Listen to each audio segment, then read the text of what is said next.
The scent hit Darius Blackthorn like a blade through the ribs. White lily and moonstone. Impossible. Dead for 5 years.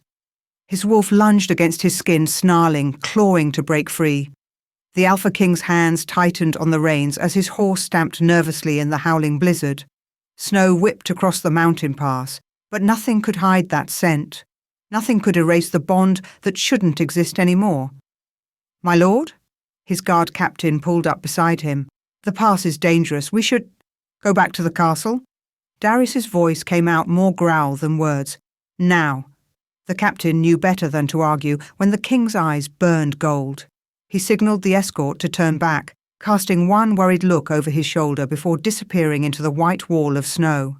Darius urged his horse forward. His wolf was in control now, following a trail that made his chest tight and his jaw ache. 5 years. 5 years since he'd felt this pull, this need that went bone deep and primal.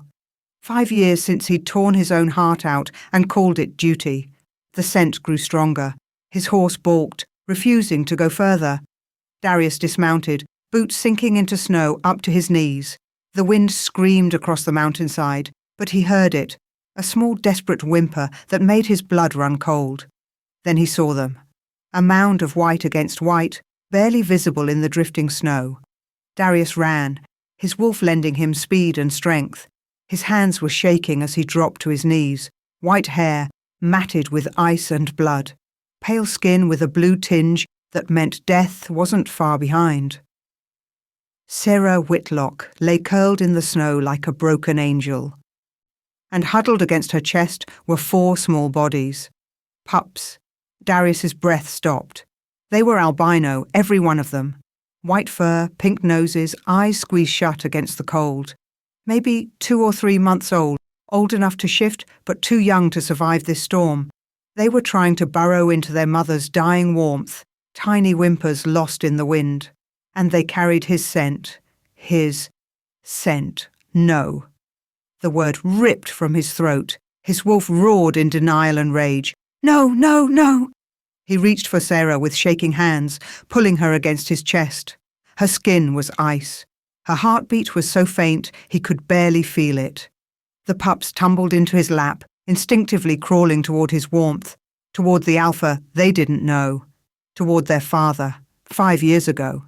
"She's cursed, my king. Look at her, white as a corpse, weak as water. She'll never give you strong heirs."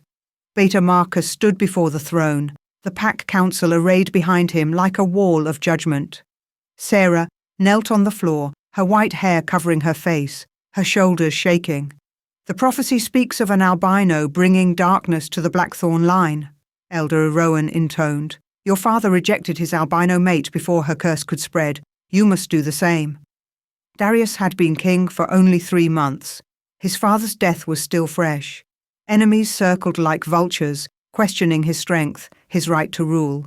The council pushed and prodded, testing how far they could bend the young alpha. And Sarah? Gods, Sarah was so small, so fragile looking. When he'd found her in a border pack, his wolf had claimed her instantly. But she'd barely spoken 2 words since arriving at court. She shrank from crowds, flinched at raised voices, spent her days hiding in the library. How could someone so weak be his queen? "I, Darius Blackthorn, Alpha King of the Northern Territories, reject you, Sarah Whitlock, as my mate and Luna." The words had burned like acid in his throat. Sarah's head had snapped up, her eyes, those strange silver eyes, wide with shock and pain. "No," she'd whispered. "Please, get her out of my sight," Marcus had ordered the guards. "Take her beyond the borders. If she returns, she dies." Darius had watched them drag her away. He'd told himself it was for the kingdom, for the pack, for duty and honor and all the things a king was supposed to protect. His wolf had howled for 3 days straight. Now those same pups, his pups, born from a mate bond he'd shattered, were dying in his arms. "Sarah," he pulled her tighter, sharing his body heat. "Sarah, wake up. Wake up, damn you." Her eyes fluttered, silver, like moonlight on snow. They focused on his face with such difficulty it broke something in his chest. "Darius?" Her voice was barely a breath. "Am I dead?" No, not yet, not ever. He was already shrugging out of his cloak, wrapping it around her and the pups. I'm taking you home. No. The word came out sharp, almost a scream. She tried to pull away, her thin arms wrapping around the pups. You can't. They'll kill them, like they killed... She broke off, coughing blood into the snow. Who? Darius growled. His wolf was pacing, snarling, ready to tear apart anyone who'd hurt their mate. Who did this to you? Don't let them find us.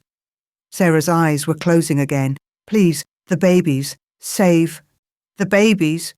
I'm saving all of you. He lifted her easily, careful to keep the pups secure. 4 little bundles of white fur pressed against his chest, making sounds that killed him. I will end them all, Sarah. Every last one who hurt you. Her head lolled against his shoulder. Don't know, if you mean us. Or them. The words hit harder than any blade. Was she right to be afraid? 5 years ago, he'd thrown her away like garbage. Let his beta and council call her cursed. Let them banish her into winter with nothing but the clothes on her back. And she'd been pregnant. Carrying his children, 4 of them, and he hadn't even known. I mean, everyone who put their hands on you, he said roughly. Everyone who made you run. Everyone who... The arrow whistled past his ear. Darius spun, putting his body between Sarah and the threat. 4 figures emerged from the tree line, dark against the snow, bows drawn. Their arrows were silver-tipped, wolfsbane coated, aimed at the pups. The king found them first, one of them said, voice muffled by a black mask. Unfortunate. Step away from the cursed Omega and her abominations, your majesty. This from the tallest one, who moved like a warrior. The council's orders were clear. They don't exist. They never existed. Darius's wolf surged forward. His eyes burned gold, then pure white as his power flooded out. The temperature dropped 10 degrees. Frost spread across the ground in a circle around him. The council, he said softly, does not give me orders. 4 arrows released as one. Darius moved. Chapter 2. The arrows never reached their targets. Darius shifted mid-leap. His wolf exploding outward in a surge of raw alpha power. Black fur rippled with silver moonlight as he twisted in the air, his massive body shielding Sarah and the pups. 2 arrows buried themselves in his shoulder. The other 2 he caught in his jaws and spat out, silver tips hissing against his tongue. The pain meant nothing. His wolf felt nothing but rage. He landed between the assassins and his family, because that's what they were, what they'd always been, even when he'd been too blind and stupid to see it. His snarl echoed across the mountainside, primal and terrifying, the sound of a king defending his own. Last chance, he growled, his voice half human, half beast. Run. They didn't run. They were well-trained, coordinated, stupid, but well-trained. The first one lunged with a silver blade. Darius caught his wrist in his jaws and crushed it. Bones snapped like kindling. The second tried to circle behind him. A mistake. Darius's claws raked across his chest, sending him flying into a tree hard enough to crack the trunk. The third and fourth attacked together, one high, one low, professional. They'd done this before, but they'd never fought a king protecting his mate and children. Darius moved like violence itself. He was faster, stronger, and absolutely merciless. His claws found throats, his fangs found flesh. When it was over, 4 bodies lay broken in the red-stained snow, and Darius stood over them, breathing hard, arrows still buried in his shoulder. He shifted back to human form, naked in the freezing cold, and pulled the arrows out with a grunt. The wounds were already healing, but the wolfsbane burned. He ignored it. Sarah hadn't moved. The pups were still pressed against her, their small bodies trembling. They'd watched their father kill 4 men without blinking. What kind of man was he, that his own children's first memory of him would be drenched in blood? He retrieved his cloak from where it had fallen and wrapped it around himself. Then he lifted Sarah and the pups again, cradling them carefully despite the blood on his hands. "Hold on," he murmured to her unconscious form. "Just hold on." His horse had run off, but it didn't matter. Darius ran faster on foot anyway. He moved through the blizzard like a ghost, following paths only an alpha would know, taking routes that bypassed the main gates and guard towers. He couldn't let anyone see them, not yet. Not until he understood what was happening and who wanted them dead. By the time he reached the castle, the sun was setting behind the storm clouds. He entered through a servant's passage he hadn't used since he was a boy, climbing a hidden staircase that led directly to his private wing. No guards here, no council members, just empty halls and locked doors that only answered to his touch. He kicked open the door to his personal chambers and laid Sarah on his bed, the bed he hadn't let another woman touch since the day he'd rejected her. The pups tumbled onto the silk sheets, still in their wolf forms, still making those small, frightened sounds. Darius lit the fireplace with shaking hands. Then he turned back to his mate and children, this family he'd thrown away, and had no idea what to do next. That's when the door slammed open. "My king!" the guards reported. Beta Marcus froze in the doorway, his eyes going wide. "What in the name of the moon goddess?" "Get out," Darius growled. Marcus didn't move. His gaze swept from Sarah's unconscious form to the 4 white pups huddled on the bed to the blood on Darius's hands and chest. His expression shifted from shock to something that looked like calculation. "Is that—" Marcus stepped closer. "No, it can't be. She's dead. You said—" "I said get out." Darius moved to block his view of the bed. "Now. You brought the cursed Omega back." Marcus's voice dropped to a dangerous whisper. "And those things, those pups, you can't seriously believe they're yours." Darius's wolf surged forward. He had Marcus by the throat and pinned against the wall before the beta could blink.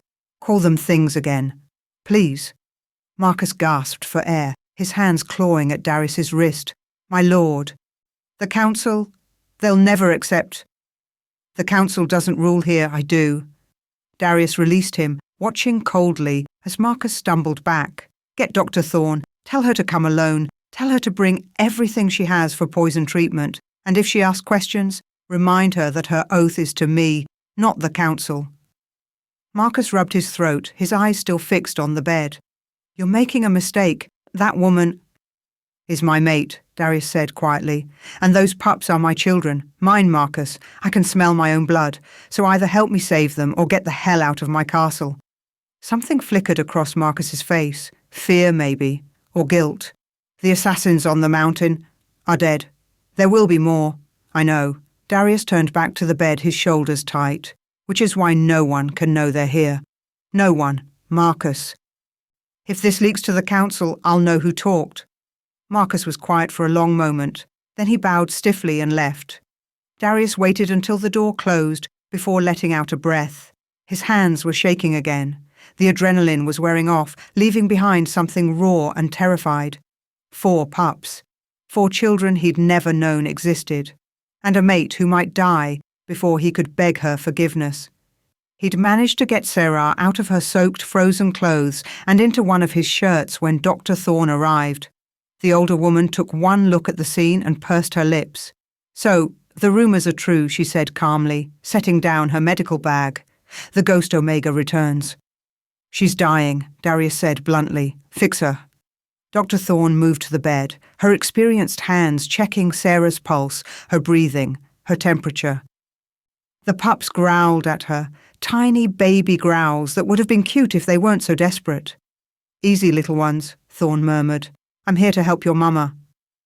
She worked in silence for several minutes, drawing blood, checking pupils, examining the bluish tinge to Sarah's lips. When she finally looked up, her expression was grim. "Poison. Nightshade mixed with wolfsbane extract. Slow-acting. Designed to mimic a wasting sickness. She's been ingesting it for months, maybe longer." Thorne's jaw tightened. "Someone's been feeding this to her deliberately."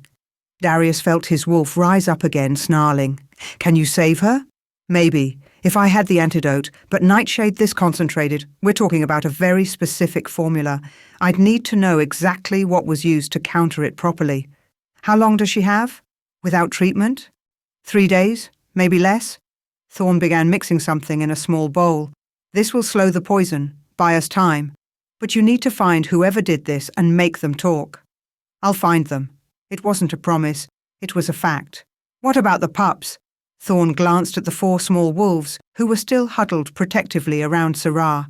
"Let me see them." She reached out slowly, her movements careful and non-threatening. The pups snarled, but one of them, the smallest with the brightest white fur, cautiously sniffed her hand. "Smart babies," Thorn said softly. "Strong survival instincts. How old?" "I don't know." Darius felt shame burn through him. "I just found them." Thorn gave him a look that said they'd be having words about that later. She examined each pup carefully, checking teeth, paws, eyes. When she got to the largest one, a little female with a proud bearing even in wolf form, she went very still. "My king," she said quietly, "look at this." The pup stared up at them with eyes that should have been brown or amber or gold. Instead they were pure silver, like moonlight, like starlight, like something out of legend. "The silver eye," Thorn breathed. "I never thought I'd see it in my lifetime." "What does it mean?" Darius asked, though his wolf already knew. The knowledge was there, buried in instinct and ancient memory.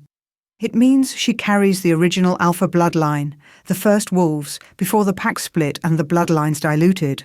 There hasn't been a silver eye born in 300 years. Thorn looked at him with something like awe. "These pups aren't just yours, my king. They're royalty. True royalty."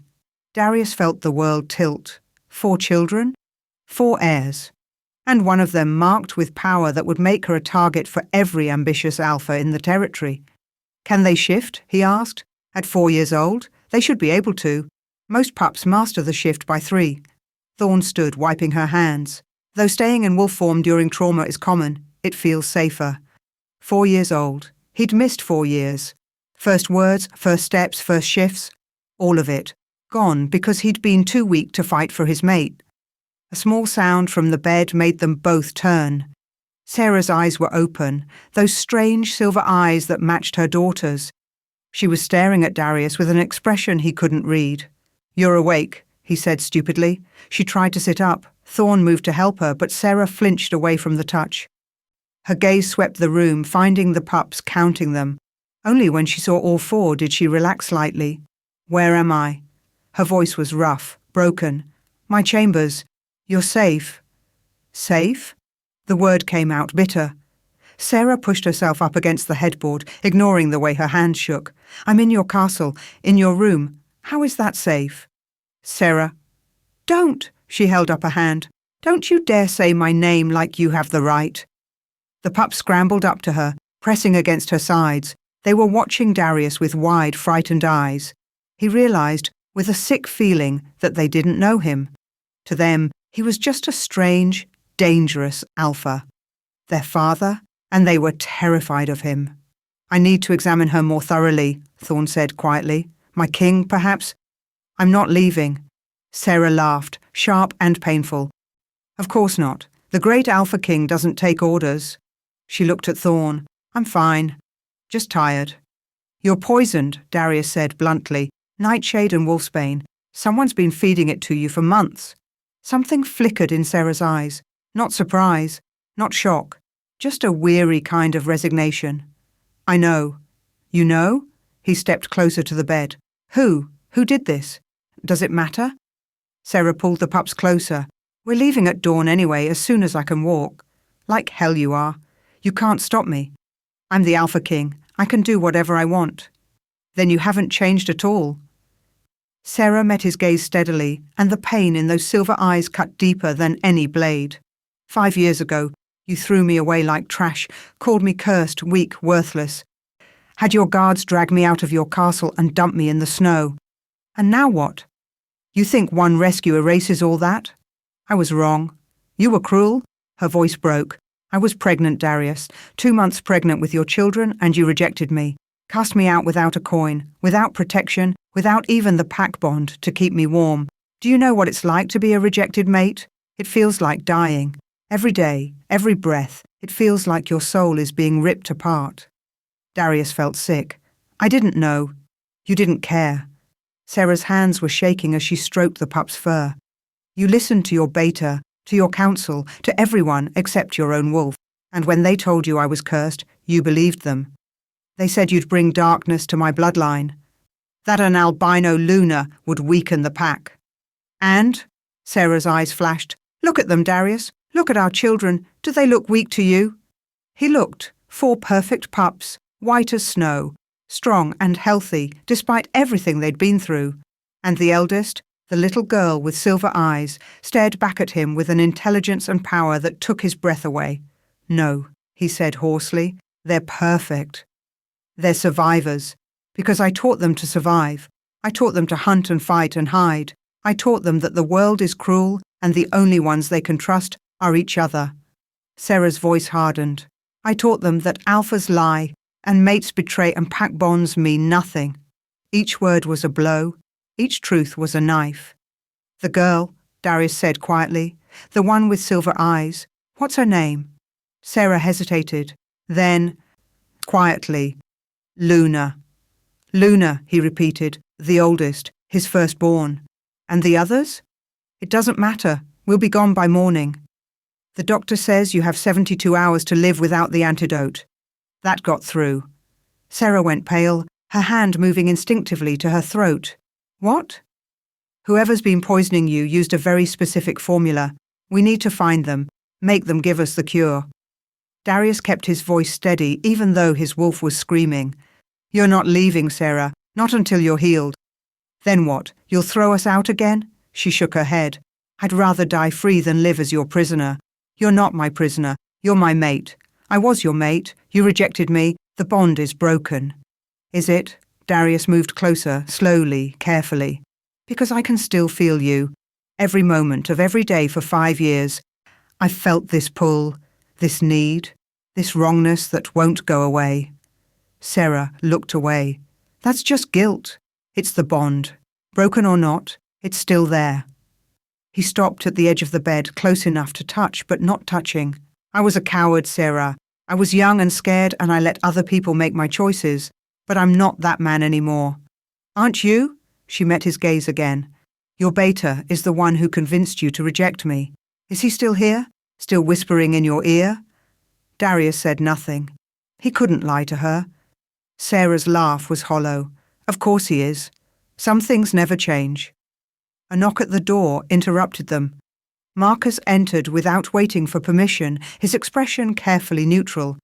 Dr. Thorne, your assistant says you're needed in the hospital wing, emergency childbirth. Thorne looked at Darius, then at Sarah. I can stay? Go, Sarah said tiredly. I'm fine. Thorne gathered her supplies, but left several vials on the bedside table. The blue one for pain, the green for the poison. Every 4 hours. No more, no less. She gave Darius a meaningful look. And someone needs to make those pups shift back to human form. They need food and rest, not fur and fear. She left. Marcus lingered in the doorway. My king, we need to talk, he said quietly, about the situation. Later. Now. Marcus's voice was firm. This affects the entire kingdom. Darius wanted to throw him out, but Marcus was right. Like it or not, bringing Sarah and the pups here had consequences. He looked at Sarah. Will you be all right for a few minutes? She didn't answer. She just pulled the pups closer and closed her eyes, dismissing him. Darius followed Marcus into the hallway, closing the door behind them. His beta was pacing, agitated in a way Darius rarely saw. This is a disaster, Marcus said bluntly. You know that, right? I know what it looks like. Do you? Because from where I'm standing, you just brought a rejected Omega and 4 mysterious pups into your private chambers. You're claiming they're yours, but you have no proof. No witnesses to the mating, no record of pregnancy, nothing. I can smell my own blood. Can you? Marcus stopped pacing. Or do you smell what you want to smell? It's been 5 years, my king. Anything could have happened. She could have taken another mate. Those pups could belong to anyone. Darius felt his wolf snarl. They're mine. Prove it. Because if you can't, the council will never accept them. And if you try to force the issue, you'll have a civil war on your hands. Marcus's expression was grave. There are already rumours. Whispers that you're weak, that you let emotion cloud your judgment. Your enemies are waiting for you to make a mistake. Those pups are my heirs. One of them has silver eyes, Marcus said quietly. I saw it when the doctor examined them. Do you understand what that means? The council will either try to kill her or use her as a puppet. Ancient bloodline or not, she's a threat to the current power structure. Darius knew he was right, hated it, but knew it. Then we keep her existence secret, he said. For how long? They're pups, not artifacts you can lock in a vault. They'll grow. They'll need education, training, socialization. Marcus shook his head. And that woman, Sarah, she's been poisoned. That means someone knew she was alive. Someone's been watching her, tracking her. Those assassins on the mountain weren't random. I know. Then you know this is bigger than a simple rejection and reunion. Marcus met his gaze steadily. Someone wants your bloodline eliminated, all of it, which means bringing those pups here puts a target on your back. The target was already there. Darius thought of the Pack Council meeting, the veiled threats, the challenges to his authority. I just didn't see it clearly until now. My king, I need you to investigate, quietly. Find out who knew Sarah was alive, who had access to her food, her water, who would benefit from her death. Darius's voice dropped to a growl. And find me that antidote. I don't care what it takes. Marcus was silent for a long moment. Then he bowed. As you command. He left. Darius stood alone in the hallway, listening to the sound of his own breathing.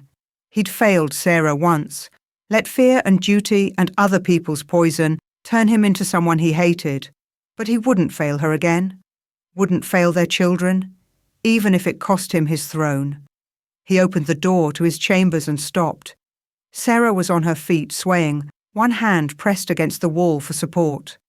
The pups were shifting, bones cracking, fur receding, into 4 small human children with white hair and pale skin, and Sarah was coughing blood into her hand. Sarah? Darius caught her as she collapsed, pulling her against his chest. The blood was bright red, too much of it. Hold on, just hold on. The children scrambled off the bed, naked and terrified. The oldest girl, Luna, put herself between Darius and her siblings, her silver eyes blazing with a power she was too young to control. Don't hurt Mama, she said, her voice shaking but fierce. Please don't hurt Mama. Sarah's eyes fluttered open. She looked at Darius with something like acceptance, like she'd known this was coming. The poison, she whispered. It's accelerating. No, you're not dying. I won't let you. Darius lowered her back to the bed, his hand shaking. Thorn said 72 hours. Thorn doesn't know everything. Sarah coughed again, more blood. The poison adapts. If I try to fight it, it fights back. Then don't fight it. Just rest. I'll find the antidote. Darius, she grabbed his wrist with surprising strength. If I die, promise me you'll protect them, no matter what the council says, no matter what it costs you. Keep them safe. You're not dying. Promise me. I promise. The words came out broken. But you're going to live to raise them yourself. You're going to watch them grow up and have children of their own. You're going to... Sarah's eyes rolled back. Her body went limp in his arms. And Darius, Alpha King of the Northern Territories, did something he hadn't done since he was a child. He screamed. Chapter 3. Darius didn't sleep. He couldn't. Every time he closed his eyes, he saw Sarah coughing blood, saw her body going limp in his arms, saw his daughter's silver eyes filled with terror. Dr. Thorne had stabilized her for now, pumping her full of herbs and antitoxins that slowed the poison but didn't stop it. The clock was ticking. 72 hours, maybe less. He'd sent scouts to every corner of his territory, hunting for information.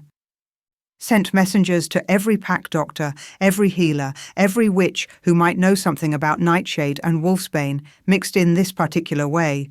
The formula was too specific, too sophisticated to be common knowledge, which meant whoever created it was an expert, a professional, an alpha. Dawn was breaking over the mountains when Thorne returned to his chambers, her face grey with exhaustion. She found him standing at the window, still covered in dried blood from the assassins, staring at nothing. I know what it is, she said, quietly. Darius turned. Tell me. It's called Silver Death. A poison created by the Shadow Ridge Pack about 50 years ago, designed to kill slowly without detection. The recipe was supposedly destroyed after the Great War, but... She hesitated. Alpha Thorne would have access to his pack's old archives. Marcus Thorne? Darius felt his stomach drop. The alpha who's been challenging my borders? The same. He's a master poisoner, learned from his grandmother, who was the pack's chief toxin maker during the war. Dr. Thorne moved to check on Sarah, who was sleeping fitfully. If anyone knows the antidote, it's him. He's also the one who's been pushing for conflict, calling me weak, questioning my right to rule. Darius's hands clenched into fists. Why would he help me? He wouldn't, not without something in return. She adjusted Sarah's IV drip. But you're running out of options, my king. Without that antidote, she dies. It's that simple. Darius looked at Sarah, so pale against his dark sheets, and felt something crack in his chest. 5 years he'd wasted. 5 years of pride and duty and fear. He wouldn't waste another second. Send a message to Alpha Thorne. Tell him I need to speak with him immediately. My king, do it. The response came within the hour. Not a letter, but a courier, one of Thorne's wolves, arrogant and smirking. Alpha Thorne sends his regard, the wolf said, standing in Darius's study like he owned it. He's heard about your situation. Such a tragedy, the cursed Omega returning only to die. Darius was across the room before the wolf could blink, had him by the throat and pinned against the wall. Careful, I've already killed 4 people this week. What's one more? The wolf gasped for air, his arrogance fading fast. Alpha Thorne has what you need, the antidote, but he wants something in return. What? The Alpha Summit, next week. He wants your word, that you'll attend, that you'll hear his grievances, before the Council of Alphas. Darius released him with a snarl. The summit. Of course, it was the perfect opportunity for Thorne to challenge him publicly, to air his complaints about territory disputes and trade routes in front of every alpha in the Northern Territories, to make Darius look weak. And if I refuse? The wolf rubbed his throat. Then the Omega dies, and your alleged heirs lose their mother. His smile was nasty. Alpha Thorne says to consider it carefully. After all, you rejected her once. Would be a shame to lose her twice through your own pride. Every instinct, Darius had screamed that this was a trap. But what choice did he have? Tell your alpha I'll attend his damn summit, but I want the antidote first. Half now. Half after the summit. The wolf pulled a small vial from his pocket, enough to keep her alive for a week. The rest, you'll get when you honour your word. Darius snatched the vial. It was filled with silver liquid that seemed to glow in the morning light. How do I know this isn't poison itself? You don't, but she's dying anyway, so what do you have to lose? The wolf headed for the door, then paused. Oh, and Alpha Thorne says to bring the pups. He's very curious about these white wolves you found. He can stay curious? As you wish, my king. The wolf's smile was all teeth. See you at the summit. When he was gone, Darius stood holding the vial, his wolf pacing and snarling inside him. This was wrong. Every part of it was wrong. But Sarah was dying, and he'd already failed her once. He wouldn't do it again. He gave her the first dose himself, watching anxiously as the silver liquid slipped past her pale lips. For a long moment, nothing happened. Then colour started to return to her cheeks. Her breathing eased. Her heartbeat grew stronger. The pups, who'd been huddled in the corner in their wolf forms since their mother collapsed, crept closer. The oldest, Luna, shifted back to human form, her silver eyes never leaving Darius. Is Mama going to be okay? She asked, her voice small and scared. Yes, Darius said, because anything else was unthinkable. She's going to be fine. You promise? He looked at this child, his child, with her white hair and her mother's face, and those impossible silver eyes. I promise. Luna studied him for a long moment. Then she climbed onto the bed and curled up next to Sarah, still watching Darius like he might attack at any second. The other 3 pups followed, shifting back to human form. 2 boys and another girl, all white-haired and pale and heartbreakingly fragile-looking. They huddled around their mother like a living shield. What are their names? Darius asked quietly. Luna answered, her voice fierce with protection. The tall boy is Atlas. The girl with the freckles is Nova. The smallest boy is Orion. She pointed to each of them. And I'm Luna. We're the Whitlock quadruplets, and we don't need an alpha. The rejection stung more than it should have. But what had he expected? He was a stranger to them. Worse than a stranger, he was the monster in their bedtime stories, the father who'd thrown them away before they were even born. "I know," he said softly, "but I need you, all of you. So I'm going to keep you safe whether you want me to, or not." Luna's eyes narrowed. "Mama says wolves who force things are bad wolves. Your mama is right. Then why did you force her to come here?" Darius had no good answer for that. He stood suddenly aware that he was still covered in blood and hadn't slept in 2 days. "I need to clean up. I'll have food sent up for you." He was almost to the door when Luna spoke again. "The bad people who hurt Mama, are you going to hurt them back?" Darius looked over his shoulder at his daughter, this fierce, protective little alpha in training. "Yes." "Good." Luna lay down next to Sarah, her small hand resting on her mother's arm. "Hurt them a lot." Darius called for his sister before he left for the summit. Elena was 23, warm where he was cold, gentle where he was harsh. She'd been away at the Eastern Territories for the past 2 years, learning diplomacy and pack relations. He'd sent for her the moment Sarah collapsed, knowing he'd need someone he could trust absolutely. She arrived within hours, bursting into his study like a small tornado, her dark hair wind-blown and her eyes bright with concern. "Where are they?" she demanded. "The Omega and the Pups?" Marcus said. "Don't listen to Marcus." Darius pulled her into a quick hug. "I need your help, Elena, and I need you to keep your mouth shut about what I'm going to tell you." He explained everything. The rejection, the discovery in the snow, the poison, the deal with Alpha Thorn. Elena listened with growing horror, her hand over her mouth. "Oh, Darius," she whispered, "what did you do?" "I was a coward and an idiot. But I'm trying to fix it." He gripped her shoulders. "I have to go to this summit. I have to get the rest of the antidote. But I can't leave them alone with just guards. Marcus is acting strange, and I don't trust the council. I need you to stay with them, protect them. Of course. But Darius, if she's really your mate, if those pups are really yours, they are, then this is bigger than one poisoning. This is about the succession, about power." Elena's eyes were sharp despite her gentle nature. "Someone wants them dead because they threaten the current order. I know, which is why I need you to be smart and careful and not let anyone know they're here." He handed her a key. "This opens the hidden passages behind my chambers. If something goes wrong, if you feel threatened in any way, you take them and you run. You get them out of this castle and you don't look back." Elena took the key with shaking hands. "You're scaring me." "Good. Be scared. Be paranoid. Trust no one except Dr. Thorne." He pulled her close again. "And take care of them, Elena. They're everything." She hugged him back hard. "I will. I promise."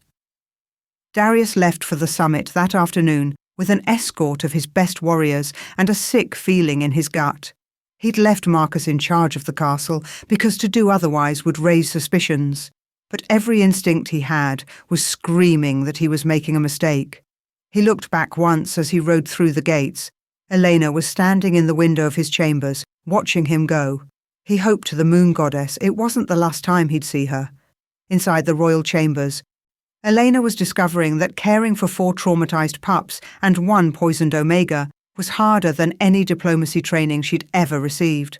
The children wouldn't eat, wouldn't shift back to wolf form, wouldn't sleep unless they were all piled on the bed with their mother, and they definitely wouldn't let Elena near Sarah without Luna standing guard. "I'm trying to help," Elena said gently, holding out a tray of food. "Your mama needs to eat when she wakes up." Luna crossed her arms. "How do we know you're not the one who poisoned her?" "Smart kid. Because if I wanted her dead, I wouldn't be sitting here trying to convince you to eat your vegetables." Atlas, the tall boy who looked about 6 despite being only 4, snorted. "She's got a point, Lou." "Don't call me Lou," Luna snapped. Then to Elena, "Why are you helping us when the king threw us away? Why would his sister care?" "Because my brother is an idiot, but he loves your mother. He always has, even when he was too stupid to admit it." Elena set down the tray and sat on the floor, making herself less threatening. "And because you're my nieces and nephews. Family, even if you don't want to be." That got their attention. The 4 pups exchanged glances. having one of those silent conversations that twins and multiples seem to master.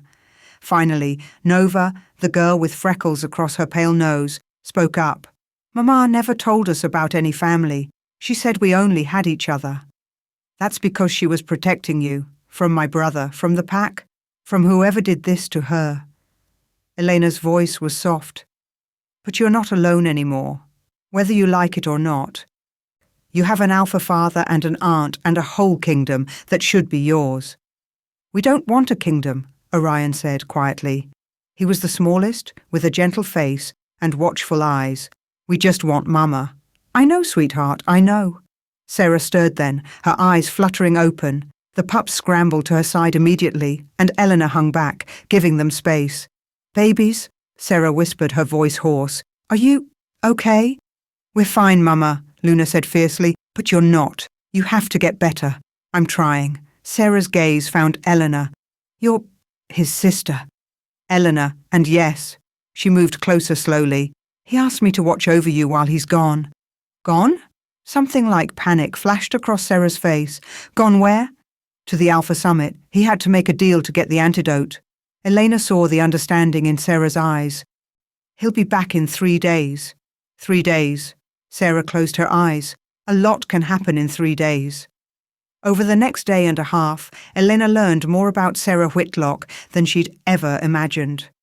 The Omega was stronger than she looked, sharper than people assumed, and she loved her children with a fierceness that made Eleanor's heart ache. They talked in quiet moments, when the pups were sleeping or playing in wolf form in the corner. Sarah was guarded at first, but Eleanor's genuine kindness wore down her walls. I never meant to get pregnant, Sarah said one evening, watching her children sleep. We'd only been together for 3 weeks before he rejected me. But the bond was so strong, even incomplete. He said you're his true mate. True mate, cursed mate doesn't matter. He chose his throne over me. Sarah's voice was bitter. Do you know what it's like to be rejected? It's like someone reaches inside your chest and tears out a piece of your soul. Every day for a month I felt like I was dying. And then I realized I was pregnant and you had to survive for them, Elena finished. I tried to leave the territories, thought maybe I could disappear into a human city, raise them away from pack politics. Sarah's hand drifted to her stomach. But 2 months after the rejection, someone found me, your mother. Elena's breath caught. My mother? Queen Mira. She was so kind. She said Darius had made a terrible mistake, that I was carrying the true heirs, that she wouldn't let her son's foolishness destroy the bloodline. Sarah's eyes grew distant. She hid me in a cottage in the far mountains, brought me food, supplies, a midwife, when it was time. She was there when they were born, all 4 of them, white-haired and perfect. Elena felt tears prick her eyes. Her mother had died 4 years ago, supposedly from a sudden illness. But now, what happened to her? Elena asked, though she already knew the answer.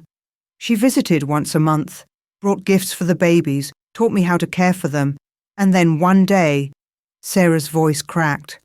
One day she didn't come. I waited for weeks, finally snuck into a nearby town and heard the news. She was dead. Poisoned, they said. A tragic accident. It wasn't an accident, Elena whispered. No. And the next month someone tried to burn down our cottage. We barely escaped. We've been running ever since. Sarah looked at her children. Someone killed your mother because she was protecting us. Someone's been hunting us for 4 years. Elena's mind was racing. Someone in the castle, someone with access to the Queen, someone who knew about Sarah and the pups and wanted them eliminated. But why? She asked. Why kill my mother? Why hunt you? Because of them. Sarah gestured to Luna.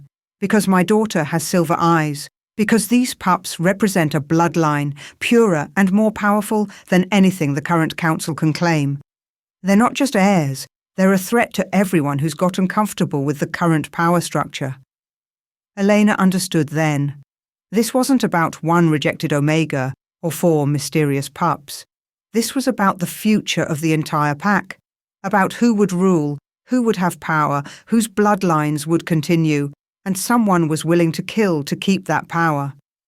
There's something else, Sarah said quietly. Something I never told Darius.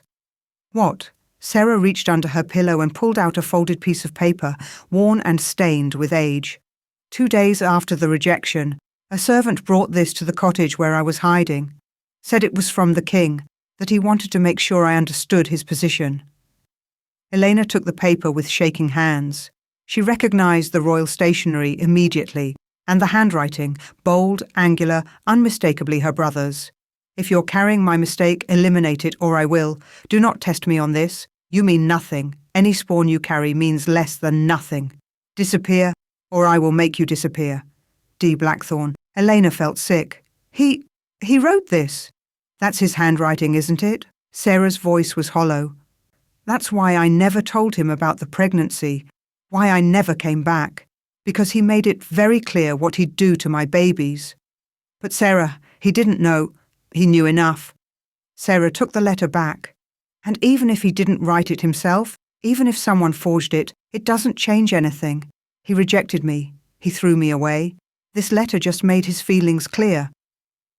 Elena's mind was reeling. Her brother had been devastated by his own stupidity in rejecting Syrah. He'd never have written something this cruel. Which meant, someone forged this, she said. Someone wanted to make sure you stayed away, that you never told Darius about the babies. Maybe. Or maybe he meant every word. Sarah lay back, exhausted. Either way, it's too late now. We're here, I'm dying, and someone in this castle wants us dead. Elena clutched the letter.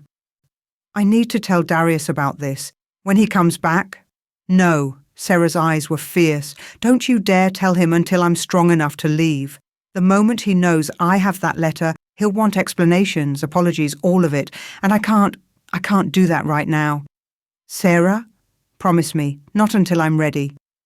Elena wanted to argue, but she could see the exhaustion in Sarah's face, the poison still working through her system. Fine, but you have to tell him eventually. Eventually, Sarah agreed and closed her eyes. Darius returned from the summit 2 days later, angry and frustrated and carrying the second vial of antidote. The summit had been everything he'd feared. Challenges to his authority, accusations of weakness, whispers about his judgment. Alpha Thorn had played it perfectly, making him look unstable and emotional in front of the other alphas. But he had the antidote. That was all that mattered. He strode through the castle halls, ignoring the stares and whispers, heading straight for his chambers. He needed to see Sarah, needed to make sure she was all right, He stopped. His chamber's door was ajar. He could hear voices inside. Elena's soft tone and another voice he didn't recognize. A man's voice. Darius pushed the door open silently. Marcus was standing by the window, speaking into a communication crystal, his back to the door.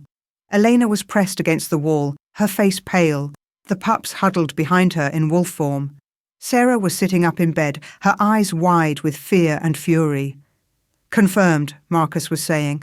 The white wolf and her whelps are here, in the king's private chambers. Just as you suspected. Darius felt ice flood his veins. Marcus, his beta spun around, the crystal slipping from his hands. My king, you're back early. Who were you talking to? I can explain. Who were you talking to? Darius's roar shook the windows. His wolf was surging forward, demanding blood, demanding justice. Marcus backed up, his hands raised. My lord, please, if you'll just listen. You betrayed me. The words came out flat, dead. You've been working with them all along. You were the one who convinced me to reject Sarah. You were the one who suggested banishing her instead of just letting her stay in a cottage somewhere. You made sure she was out of the kingdom, easy to hunt. It wasn't personal, Marcus said desperately. You have to understand. The council doesn't give orders to my beta. Darius was across the room in 3 strides. Or they didn't. Past tense. Because you're not my beta anymore. He grabbed Marcus by the throat and threw him against the wall. The beta struggled, trying to shift, but Darius's alpha dominance locked him in place. Darius, don't, Elena said. We need him to talk. We need to know who he was working with. She was right. Darius forced himself to release Marcus, watching as the traitor slumped to the floor.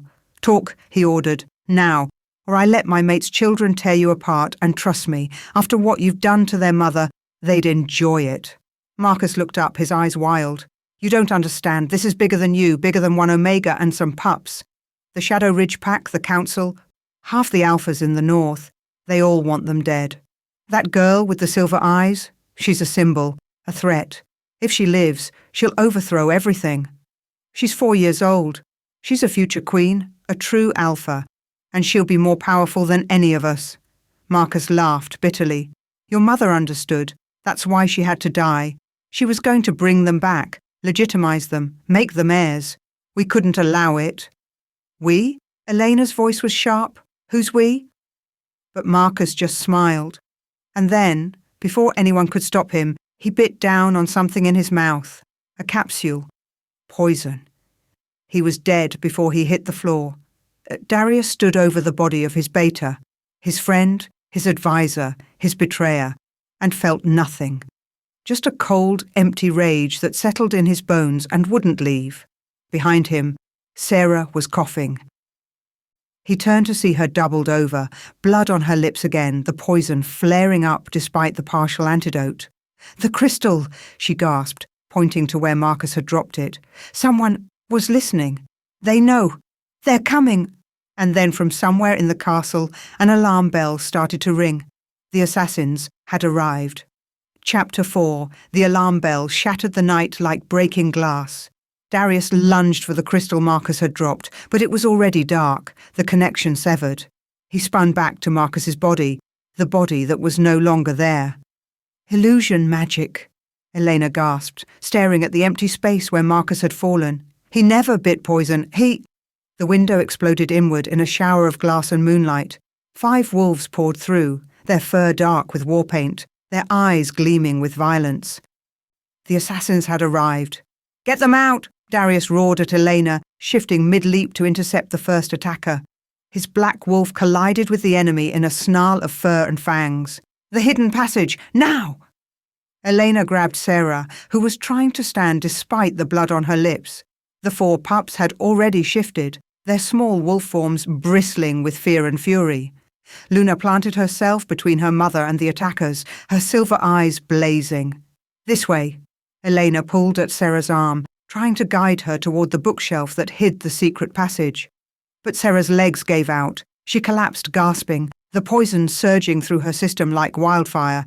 I can't, she choked out. Can't move. One of the assassins broke past Darius and lunged for the pups. Atlas jumped to meet him, brave and foolish, too small to do any real damage. The assassin's claws swept out. Elena threw herself between them, taking the hit across her shoulder. She screamed and went down hard. Aunt Elena, Nova cried, her small voice breaking. Darius killed the wolf who'd hurt his sister, his jaws closing around its throat with brutal efficiency. But there were too many. More were pouring through the window, and he could hear fighting in the hallways. This wasn't just an assassination attempt. This was a coordinated attack on the castle itself. The passage, he snarled at Sarah. You have to move. But Sarah was staring past him, her eyes wide with horror. Darius turned and felt his blood run cold. Marcus stood in the doorway, very much alive, flanked by a dozen wolves in Shadow Ridge colours. His smile was cruel and triumphant. Did you really think I'd make it that easy? Marcus asked, his voice mocking. That I'd just give up and die? I've been planning this for 5 years, my king. 5 long years of playing the loyal beta while I built my alliance. Traitor, Darius growled. Realist. Marcus stepped into the room, his wolves fanning out behind him. You were always too emotional, Darius, too weak. Your father understood what it took to be king. But you? He laughed. You let a cursed Omega wrap you around her finger. You'd have destroyed the kingdom for a pretty face and a mate bond. So, you destroyed it instead, Sarah said, quietly, pulling herself up on the bedpost. Her voice was steady despite the blood dripping from her lips. You forged the letter. You convinced him to reject me. You murdered his mother. Marcus's smile widened. Clever girl, yes.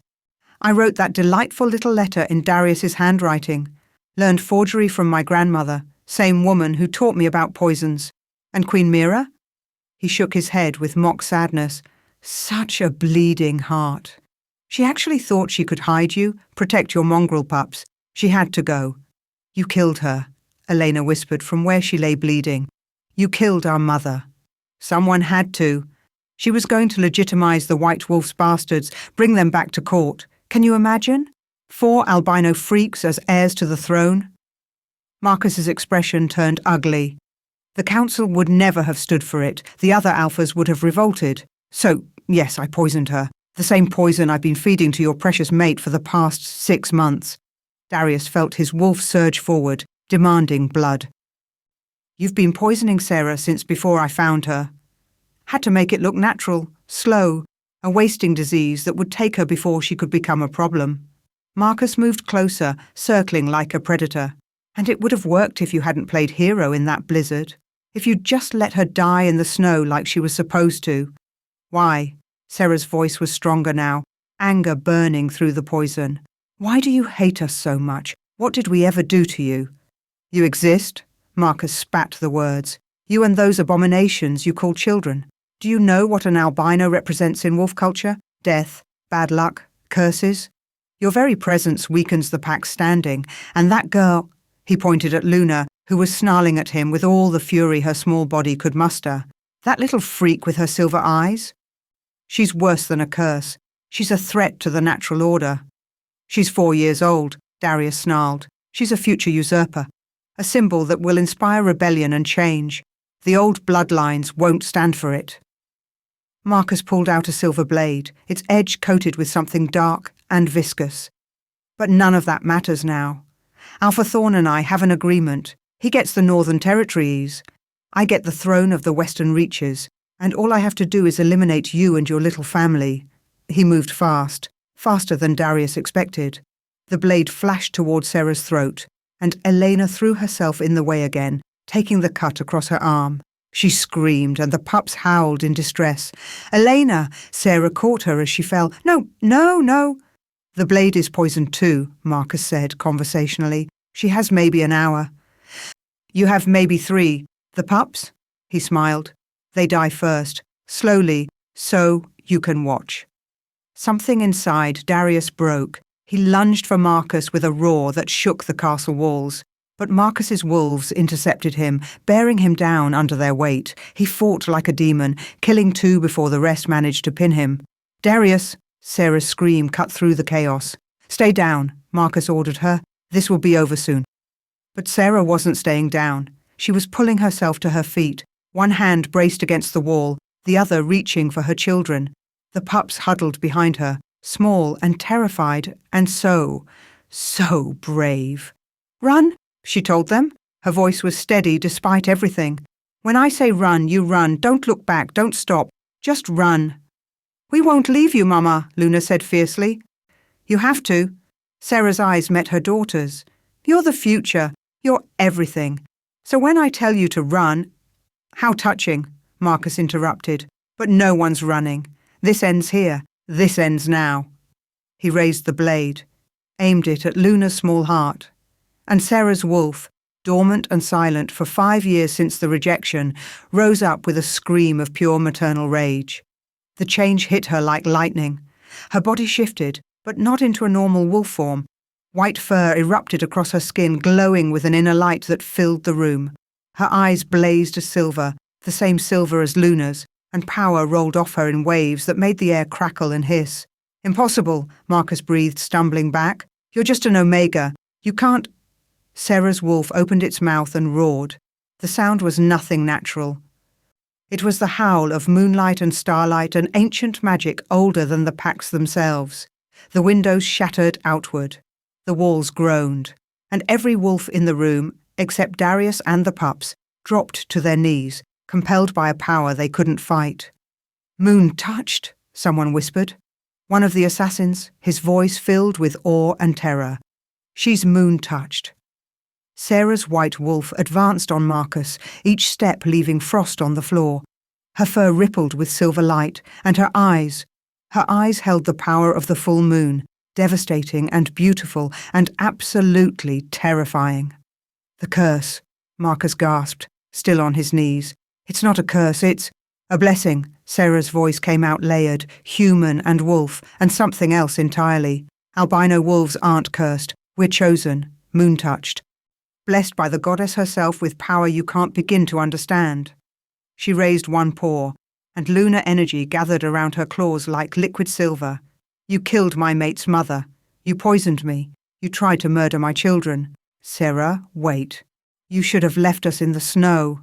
The blast of power that erupted from her was like concentrated moonlight, pure and terrible. It caught Marcus in the chest and threw him across the room. He hit the wall with a sickening crack, his body smoking where the energy had touched him. But he was still alive, still conscious, still dangerous. He lunged at her with the poisoned blade one more time, desperate and furious. And Darius broke free. He didn't remember shifting, didn't remember moving.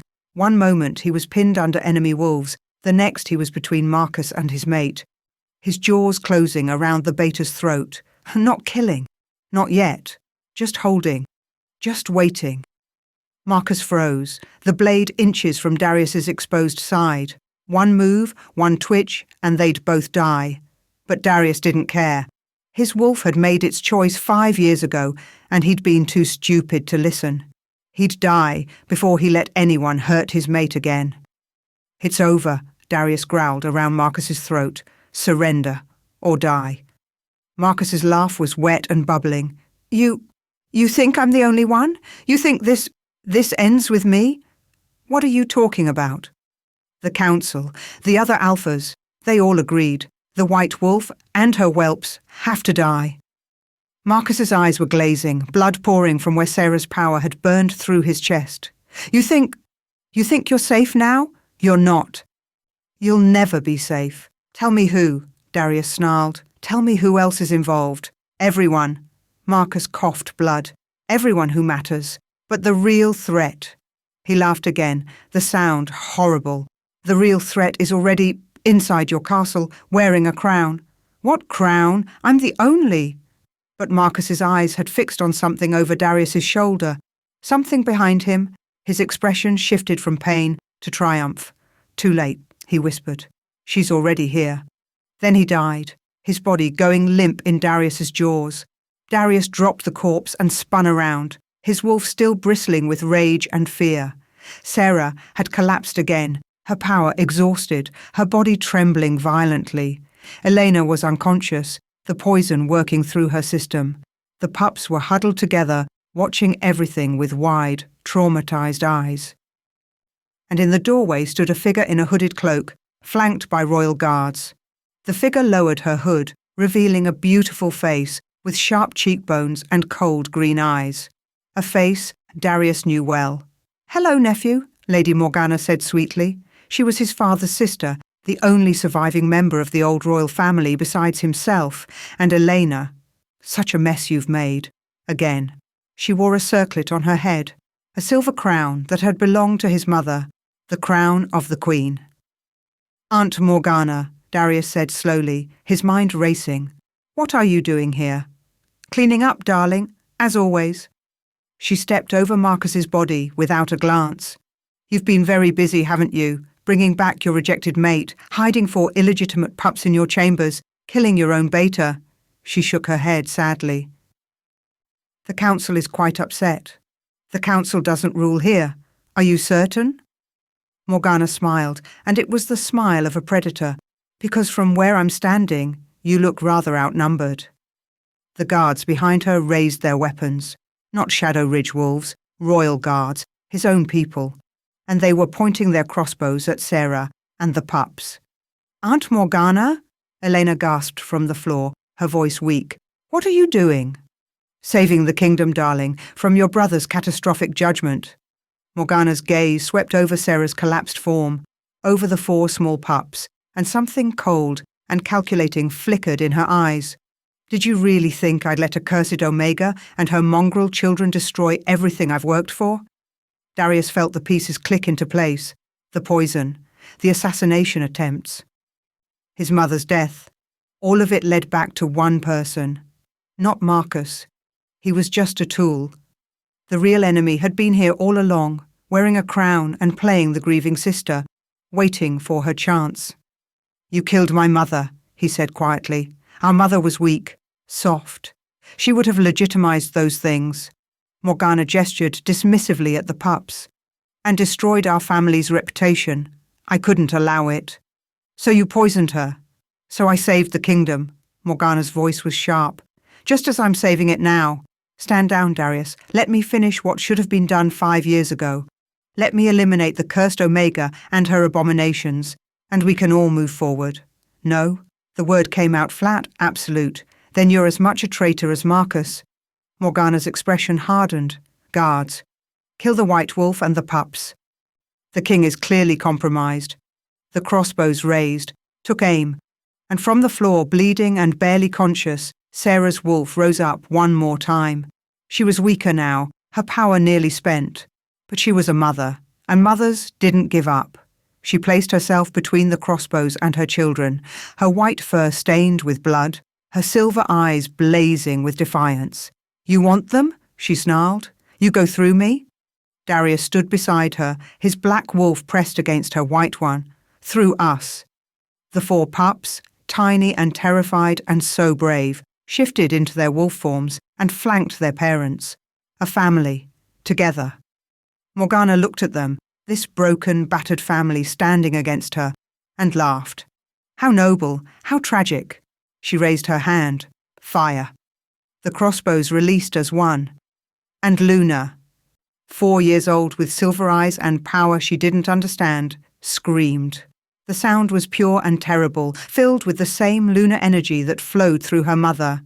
The crossbow bolts froze in midair, suspended in silvery light. Every wolf in the room fell to their knees.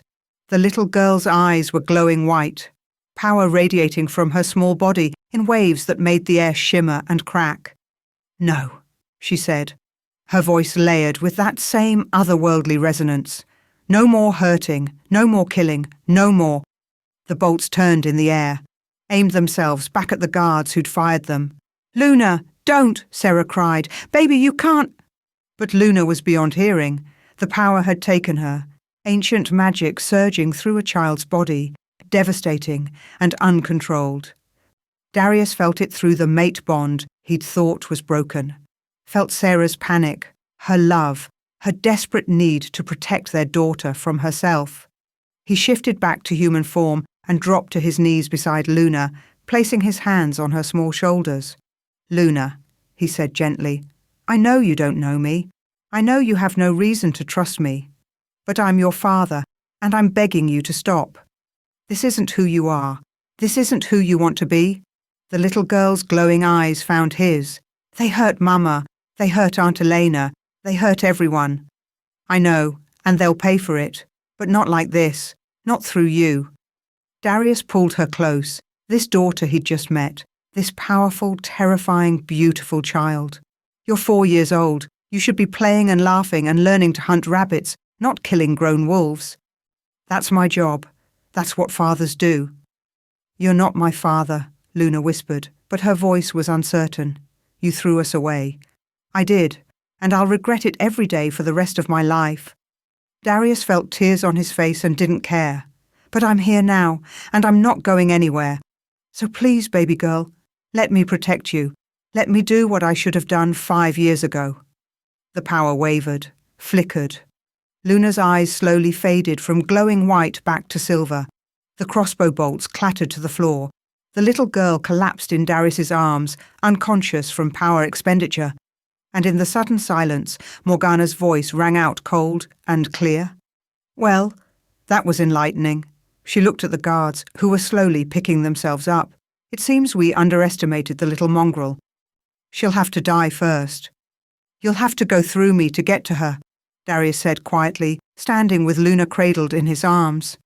I will, Morgana said simply, and I'll win, because you're weak, Darius. You always have been. Your father knew it, your mother knew it, and now the entire kingdom knows it.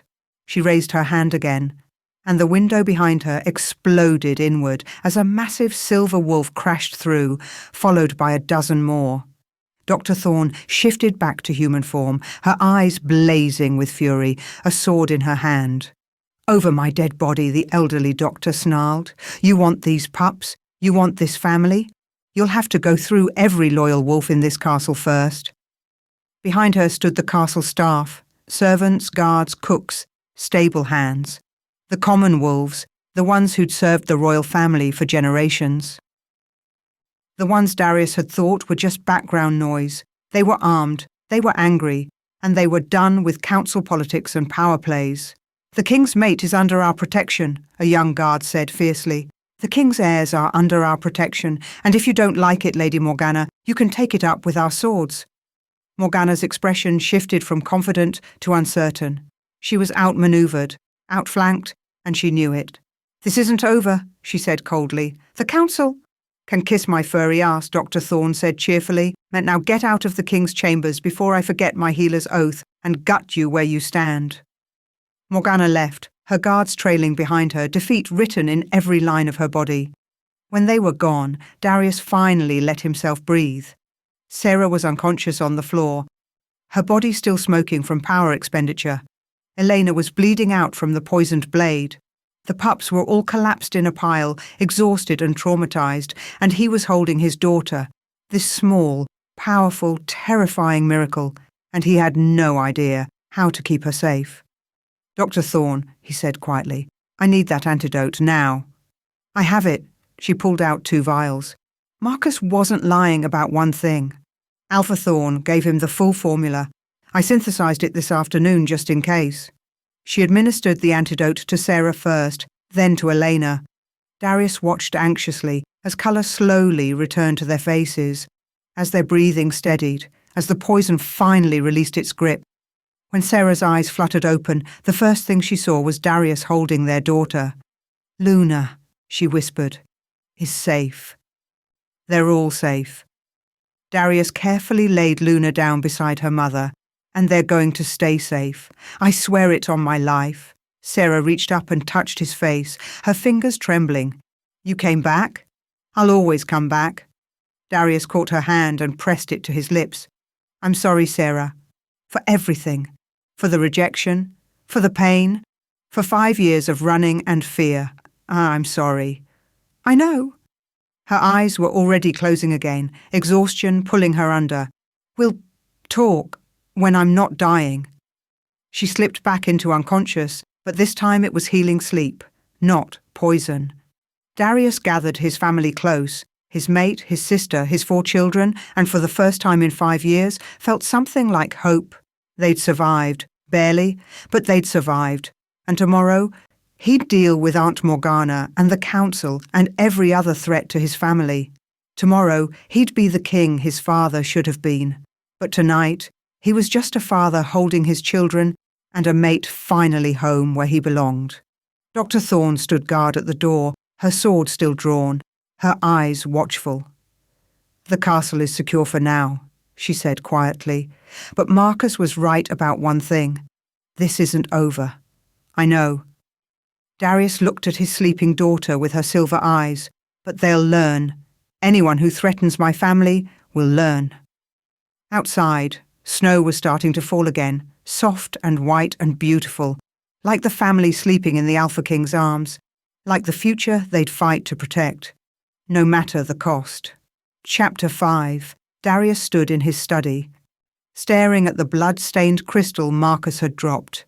3 days had passed since the attack. Sarah was healing slowly, Elena's wounds were closing, and the pups were finally sleeping through the night without nightmares. But Marcus's last words kept echoing in his head. "The real threat is already inside your castle, wearing a crown." Darius was the only one who wore a crown. Except, his stomach dropped. Queen Vivienne. She'd been his chosen mate for 4 years. Not a true mate, never that. But a political marriage arranged by the council after they'd convinced him Sarah was dead. Vivienne was beautiful, refined, connected to powerful packs in the east. The perfect queen.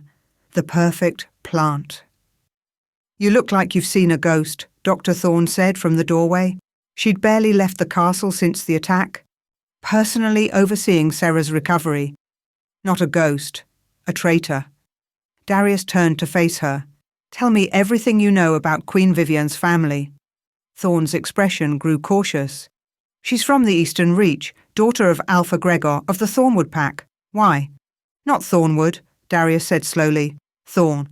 As in Alpha Marcus Thorn of Shadow Ridge." The doctor went pale.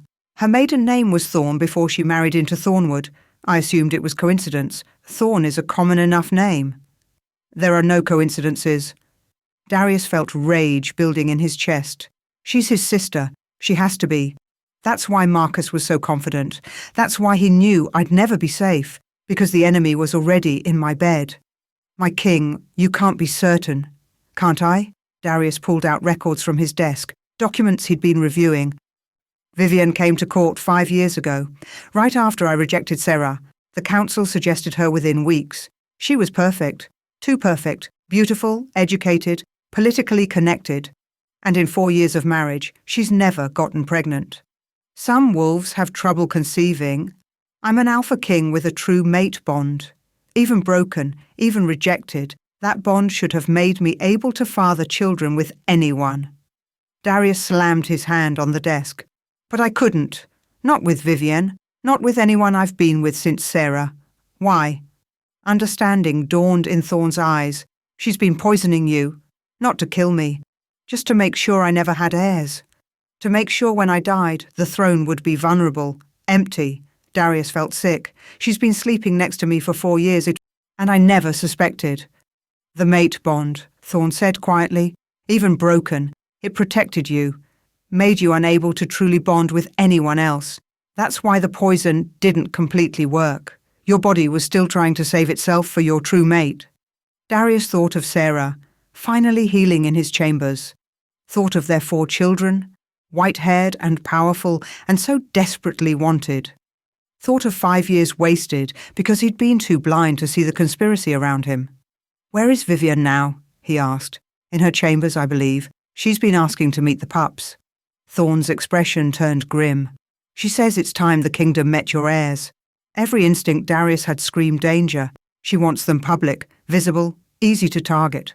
We need to move carefully. If she's truly part of this conspiracy, confronting her without proof will cause political chaos. Then we give her what she wants. Darius's voice was cold. We bring the pups to dinner, a royal feast to introduce my heirs to the court, and we watch what she does. That's incredibly dangerous. I know, but if she's planning to poison them, I'd rather it happen where I can control it, where I can protect them. Darius moved toward the door. Arrange it for tonight. Tell Vivian I've agreed to her request. And Doctor, have every antidote you own ready. The royal dining hall glittered with candlelight and malice. Darius sat at the head of the table, Vivian at his right hand in her crown and jewels. She was stunning as always. Golden hair piled high, green eyes sharp and assessing, a smile that never quite reached her eyes. 4 years he'd shared a bed with this woman. 4 years of political discussions and careful distance, and a marriage that felt like duty instead of joy. He'd thought she understood, thought she accepted the arrangement for what it was. He'd been such a fool. Sarah sat at his left, pale but determined, wearing a simple blue dress that made her silver eyes luminous. The pups flanked her, Luna and Nova on one side, Atlas and Orion on the other. They were dressed in miniature formal wear, their white hair braided and brushed until it shone. They looked like royalty. They looked like targets. The court was packed with nobles, council members, lesser alphas, all of them staring at the white wolf and her children with expressions ranging from curiosity to disgust. Darius could feel the tension in the air, thick enough to choke on. Such beautiful children, Vivian said sweetly, her gaze sliding over the pups like they were insects. So unique. They're perfect, Darius said flatly. Of course, Vivian's smile sharpened. Though I must admit, I'm surprised you're claiming them so publicly, given the circumstances of their birth. The circumstances don't matter. They're my children, my heirs. All 4 of them? Vivian laughed, light and cutting. How democratic. Though I wonder how you'll choose which one inherits. The eldest? The strongest? Or perhaps, her gaze locked on Luna, the one with the silver eyes? Luna stared back, her small face solemn. At 4 years old, she already had her mother's quiet strength and her father's unwavering gaze. We haven't decided, Sarah said quietly. They're children. Let them be children first. How progressive. Vivian signalled a servant. Wine for the table? Let's toast to the king's newfound family. Darius watched as servants poured wine into crystal goblets, red for the adults, watered white for the children. Everything looked normal. Everything looked safe. But Luna's eyes had started to glow. Not bright, not obvious, just a faint silver shimmer that made Darius's wolf stand at attention. The little girl was staring at her goblet like it had personally offended her. "Luna?" Sarah asked softly. "What's wrong?" "The drink," Luna whispered. It's the wrong colour." "It looks fine, sweetheart." "No." Luna's glow intensified. Inside it's dark, like shadows, like the bad thing that hurt Mama. Sarah went rigid. Darius felt his blood turn to ice. Vivian raised her goblet with a bright smile. "To the king's heirs. May they live long and prosperous lives." "Don't drink it," Luna shouted, her small voice carrying across the hall. "Nobody drink it. It's poison." Chaos erupted. Nobles jumped to their feet. Guards drew weapons. Vivian's expression flickered from surprise to something cold and calculating. "Poison?" she said, all innocence. What a terrible accusation. Perhaps the child is simply frightened by new experiences. "Luna doesn't lie," Sarah said, standing. Her hand moved protectively to her daughter's shoulder. "If she says there's poison, there's poison. Then let's test it." Vivian picked up Luna's small goblet and held it out. "If the wine is poisoned, surely we shouldn't waste it. Perhaps your precious daughter would like to try it first." She moved fast, faster than anyone expected.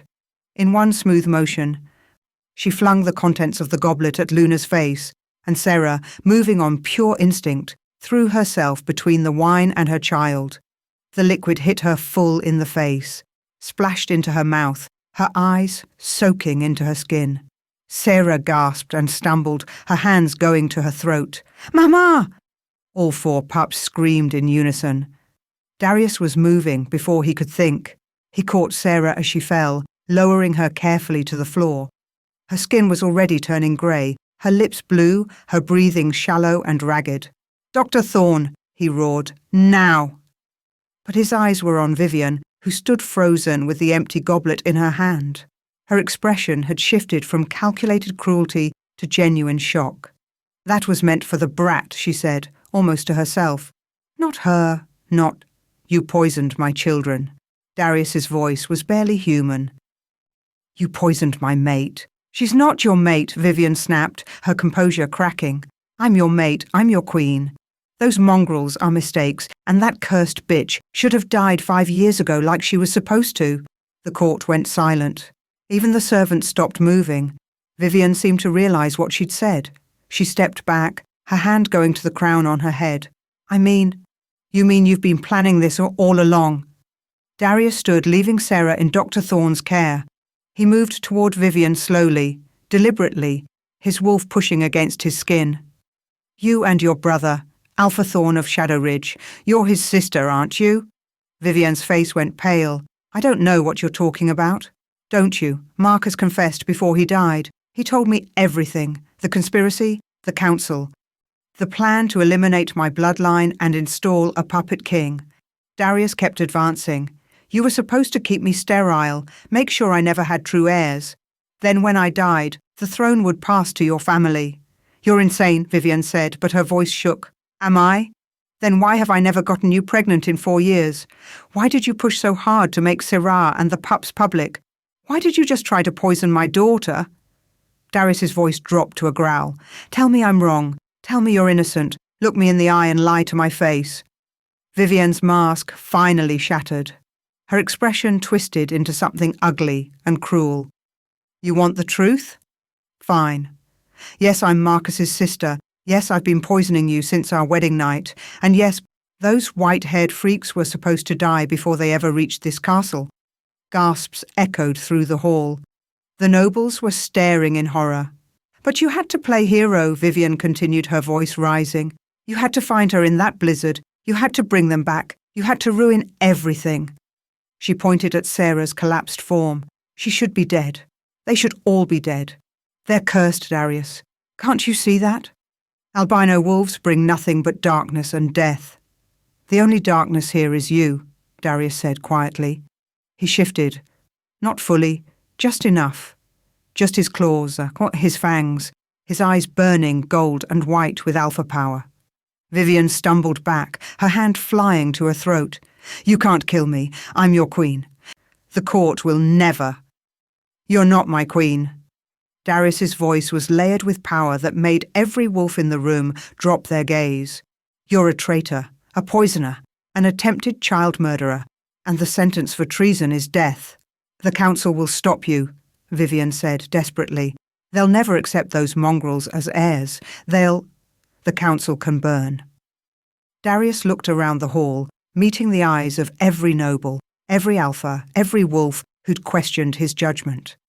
Let me make something very clear. That woman on the floor is my true mate. Those children are my legitimate heirs. Anyone who threatens them, anyone who plots against them, anyone who so much as looks at them wrong will answer to me. And I will burn kingdoms to ash before I let anything happen to my family. The hall was silent except for Sarah's laboured breathing. I'll give you a choice, Vivian, Darius said. Confess everything, every name, every plot, every conspirator, or die with your secrets. Vivian laughed, wild and broken. You think I'm the only one? You think killing me stops this? The council is rotten, Darius. Half the alphas in the north want you dead. Your own people whisper that you're weak. And those children? She pointed at the pups who were huddled around their dying mother. They'll never be accepted, never be safe. You should have let them die in the snow. Wrong answer. Darius's claws extended. Darius, no, Dr. Thorne called out. If you do this, you can never take it back. Killing a queen, even a false one, is justice. Darius looked at his mate, at his children, at the family he'd failed once and would die before failing again. Watch and learn what happens to anyone who threatens mine. He moved faster than sight. One moment Vivian was standing, defiant and cruel. The next, she was on the ground. Darius's claws through her heart. She died quickly, cleanly. More mercy than she deserved. When it was done, Darius stood over her body and addressed the court. Anyone else want to challenge my heirs? Anyone else want to call them cursed? Mongrels? Mistakes? He turned slowly, his eyes burning. Now's your chance. Speak up. I'm listening. No one spoke. No one moved. The nobles stared at their king, covered in blood, and saw something they'd forgotten. They saw an alpha who would kill for his family. An alpha who would burn the world for his mate. An alpha who was done being controlled. Good, Darius said quietly. He removed the crown from Vivian's head and crushed it in his hand. Court dismissed. They fled, every last one of them, scrambling over each other in their haste to leave. When the hall was empty except for Dr. Thorne, the pups and his dying mate, Darius finally let himself collapse. Sarah, he whispered, dropping to his knees beside her. Sarah, please, don't leave me. Not again. Not after everything. She wasn't breathing. Her heart was barely beating. The poison was stronger this time, more concentrated, made to kill instantly. There's no antidote, Dr. Thorne said, her voice breaking. This poison, I've never seen it before. It's not in any of my books. Then make one. Darius grabbed the doctor's arm. You made the other antidote. Make this one. I can't. Not without knowing the formula. Not without. Thorne stopped, her eyes widening. Wait, there might be one way. Tell me, the mate bond. If you complete it, your alpha healing might be strong enough to burn the poison out of her system. But, she hesitated, she has to accept you, consciously. Her wolf has to let you in, and she's unconscious. Darius looked at Sarah's still face, her white hair fanned across the floor, her skin already growing cold. How do I reach her? You can't, not while she's unconscious. Thorne's gaze shifted to the 4 pups, huddled together and crying. But they can? What? They're her children, they share her blood, her wolf, her spirit. If anyone can reach her wolf, it's them. Thorne knelt beside Luna. Sweetheart, I need you to do something very brave. Can you do that? Luna looked up with tear-stained silver eyes. Will it save Mama? It might. Your Mama's wolf is hiding deep inside, trying to survive the poison. But she's scared and hurt, and she doesn't know your father is trying to help. You need to go inside, with your special power, and tell her it's safe. Tell her to let him in. I don't know how, Luna whispered. Yes, you do. Thorn touched the little girl's forehead. Your silver eyes see things others can't. Truth, lies, poison. But they can also see souls. Close your eyes and look for your mama's wolf. Then tell her what's in your heart. Luna looked at her siblings. Atlas, Nova and Orion all nodded, pressing close. We'll help, Atlas said firmly. We're quadruplets. We're strongest together. The 4 children joined hands and closed their eyes. Their small bodies began to glow, not just Luna, but all of them. White light with silver edges, the mark of moon-touched wolves. Darius watched, barely breathing, as his children did something impossible. Luna's voice, when she spoke, was layered with power. Mama, Mama, we need you. Please don't go. Sarah's body jerked. Her eyes moved beneath closed lids. Mama, the bad lady is gone. Papa killed her. He protected us. He's trying to protect you. Luna's glow intensified. Please let him help. Please don't leave us. Atlas spoke next, his young voice steady. You taught us to be strong, Mama, but you're the strongest of all. Fight, please, fight. We need you, Nova added, tears streaming down her face. We need our Mama. Orion, the smallest and quietest, simply said, I love you. We all love you. Come back. The light from the pups flowed into Sarah, wrapping around her like a blanket, and deep inside her unconscious mind, something stirred. Darius felt it through the broken mate bond, felt Sarah's wolf rising, confused and frightened and dying. She saw him there, waiting at the edge of her consciousness, and she snarled. You rejected us. You threw us away. Why should we trust you? Because I was wrong, Darius said aloud, knowing somehow she could hear him. Because I love you. Because I never stopped loving you, not for one moment in 5 years. Because our children need their mother, and I need my mate. Pretty words. You're good at those. I killed for you today. I'll kill again. I'll burn kingdoms, start wars, destroy anyone who threatens our family. That's not words. That's a promise. Sarah's wolf hesitated. Through the bond, Darius could feel her pain, her fear, her desperate love for their children. Let me in, he begged. Let me complete what I should have done 5 years ago. Let me be your mate, your partner, your alpha. Please, Sarah, please. The silence stretched. The pup's glow was fading. They were exhausting themselves trying to hold the connection. And then, so faint he almost missed it, Sarah's wolf whispered, Don't fail us again. Never, Darius vowed. Never again. He bit down on his wrist and pressed it to Sarah's mouth, forcing his blood between her lips. Alpha blood, rich with healing power and the magic of a true mate bond. I, Darius Blackthorn, accept you, Sarah Whitlock, as my mate, my Luna, my queen. From this moment until my last breath, we are one. The mate bond snapped into place with a force that drove him to his knees. 5 years of rejection, of broken bonds, of desperate longing. All of it crystallized into a connection so powerful it lit up the room. Sarah's body arched. Her eyes flew open, glowing silver. The poison fought back, trying to kill her, but Darius's alpha power flooded through the bond and burned it away. It took minutes that felt like hours. But finally, Sarah's breathing steadied. Her color returned. Her heart beat strong and sure. The pups collapsed in exhaustion, and Darius caught them, holding all 4 of his children while he watched his mate come back to life. When Sarah's eyes focused on his face, they were filled with tears. You saved me, she whispered. We saved each other. Darius pulled her close, careful of their sleeping children. You saved me 5 years ago. I just didn't know it, and I'll spend the rest of my life making up for that. Sarah touched his face, her fingers trembling. The bond is complete. You're my mate, my Luna, my queen, and I'm never letting you go again. She started to say something, but her eyes were already closing. The exhaustion and trauma were too much. She needed rest, healing, time. But she was alive. They were all alive. And the mate bond between them pulsed strong and true, a connection nothing could break. Dr. Thorne stood nearby, tears streaming down her face. She'll live. They'll all live. But they need rest, my king. Weeks of it. Then they'll have it. Darius gathered his family, his mate, his 4 children, and carried them out of the hall. Behind them, servants were already removing Vivian's body. The false queen was dead. The real one had just been born, and anyone who threatened her would learn what it meant to face an alpha king with nothing left to lose and everything to protect.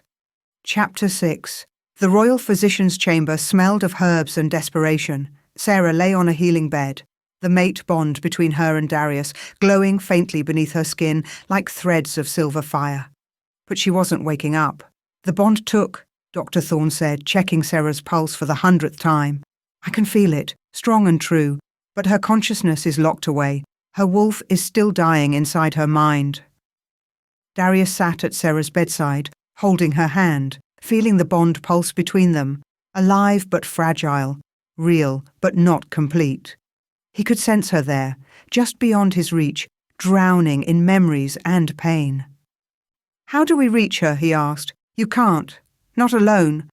Thorne looked at the 4 pups who were curled up together in the corner, still glowing faintly from their earlier efforts.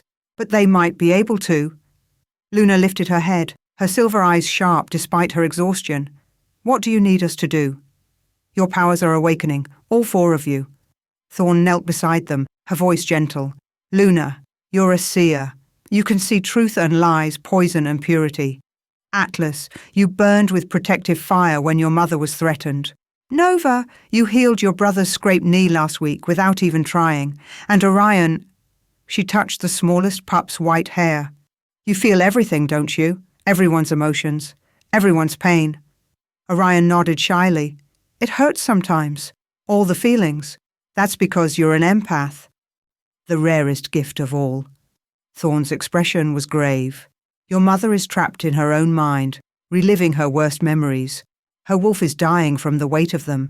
But if you 4 work together, if you combine your powers, you might be able to enter her consciousness and bring her back.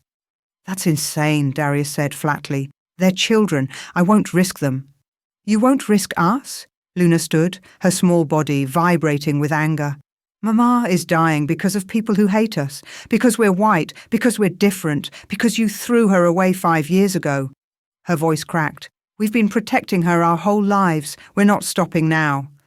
Atlas moved to stand beside his sister. We're doing this, with or without your permission. Nova and Orion joined them, 4 white-haired children standing together like a small army. Darius looked at these pups, his pups, and saw Sarah in every line of their faces. Saw their courage, their love, their absolute refusal to give up. They were 4 years old and braver than he'd ever been. Tell me what to do, he said quietly. They formed a circle around Sarah's bed. Luna at the head, her silver eyes already beginning to glow. Atlas at the foot, his small hands crackling with the first sparks of fire magic. Nova to the left, her touch already soothing and warm.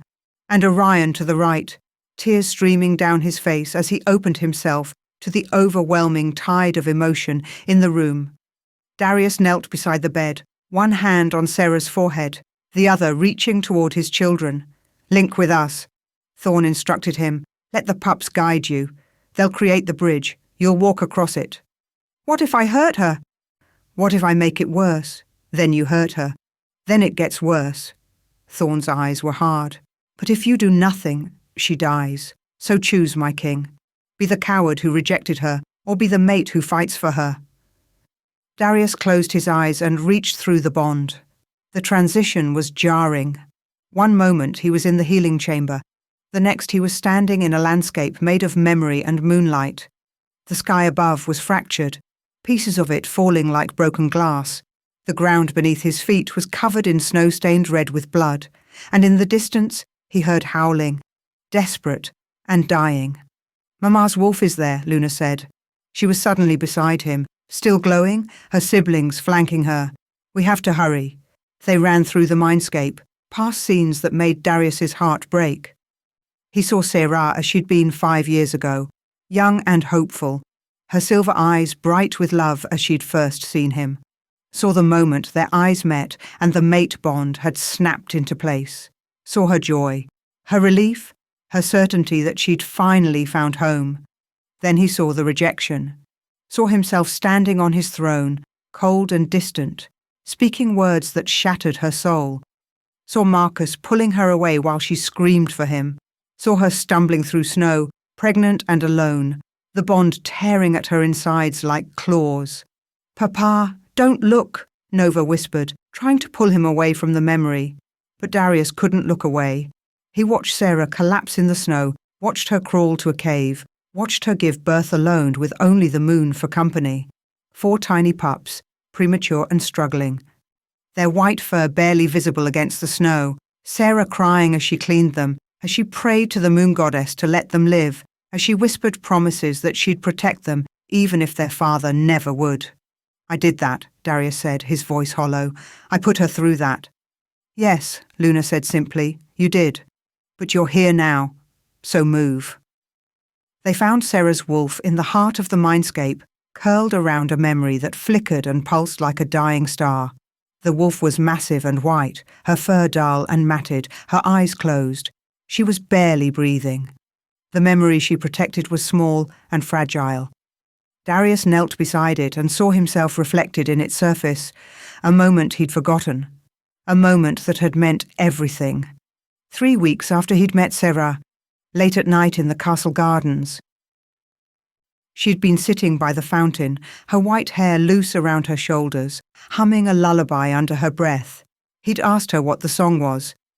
"My mother used to sing it to me," she'd said quietly, "before she died. It's about the moon goddess and her first daughter, the white wolf who brought peace to all the packs. White wolves aren't real," he'd said, but not unkindly. "They're just stories." Maybe. Sarah had smiled at him, that soft smile that made his heart ache.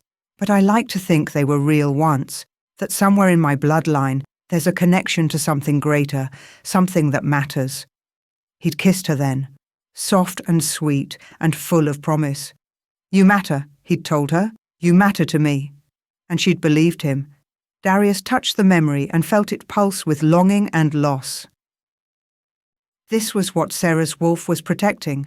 This was what kept her fighting, even as the poison and pain tried to drag her down. The memory of being loved. The memory of mattering. "Mama," Luna said softly, kneeling beside the great white wolf. "Mama, please wake up. We need you." The wolf's eyes cracked open. They were silver like Luna's, but filled with such pain it was hard to look at them. "Let me die," the wolf whispered. "I'm so tired of fighting, so tired of running." "You can't give up," Atlas said fiercely. He was crying, flames dancing around his small fists. "You taught us to never give up. You said Whitlocks are survivors. You'll survive without me. You have your father now. We don't want him without you," Nova added, her voice breaking. "We want our family, all of us together." "He'll leave again. He always leaves." "That's what alphas do." "No." Orion moved forward, his empathic gift letting him feel every ounce of the wolf's pain. He climbed onto her massive head and pressed his small face against her fur. "Papa's scared and sad and sorry. I can feel it. He loves you so much it hurts him. He wants to fix it, but he doesn't know how." The wolf's eyes found Darius, who stood frozen at the edge of the memory. "You," she snarled. "You did this. You broke us. I know." Darius moved forward slowly, his hands raised. "I was a coward. I let fear control me. I let other people poison my thoughts. I chose a kingdom over my heart, over you. And now you want me to trust you? To let you in? No." Darius dropped to his knees before the dying wolf. "I don't deserve your trust. I don't deserve forgiveness. But I'm not asking for me. I'm asking for them." He gestured to the 4 pups clinging to their mother's wolf. "They need you. They love you. They've fought so hard to save you. Don't let my mistakes take you away from them. They'll be safer without me, without us. White wolves bring nothing but death." "White wolves bring power," Luna said, her silver eyes blazing. "You taught us that. You said being different makes us special, not cursed. You said we're moon-touched, blessed by the goddess herself." Pretty words. But words don't stop poison. Words don't stop assassins. "No," Darius agreed, "but I can. I will. I'll kill anyone who threatens our family. I'll burn kingdoms. I'll start wars. I'll do whatever it takes to keep you safe. All of you." He met the wolf's gaze steadily. "I'm not the alpha I was 5 years ago. I'm not young and scared and stupid. I'm your mate, and mates protect each other." The wolf was silent, her eyes searching his face for lies. "Please, Mama," the 4 pups said in unison, their powers combining into a light that filled the mindscape. "Please come back. We love you. We need you. And Papa." Luna's voice softened. "Papa needs you too. He's been dead inside since he rejected you.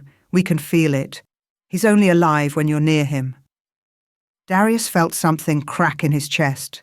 His children, these brave, perfect children, were fighting for him, for their family, for a future he didn't deserve, but desperately wanted.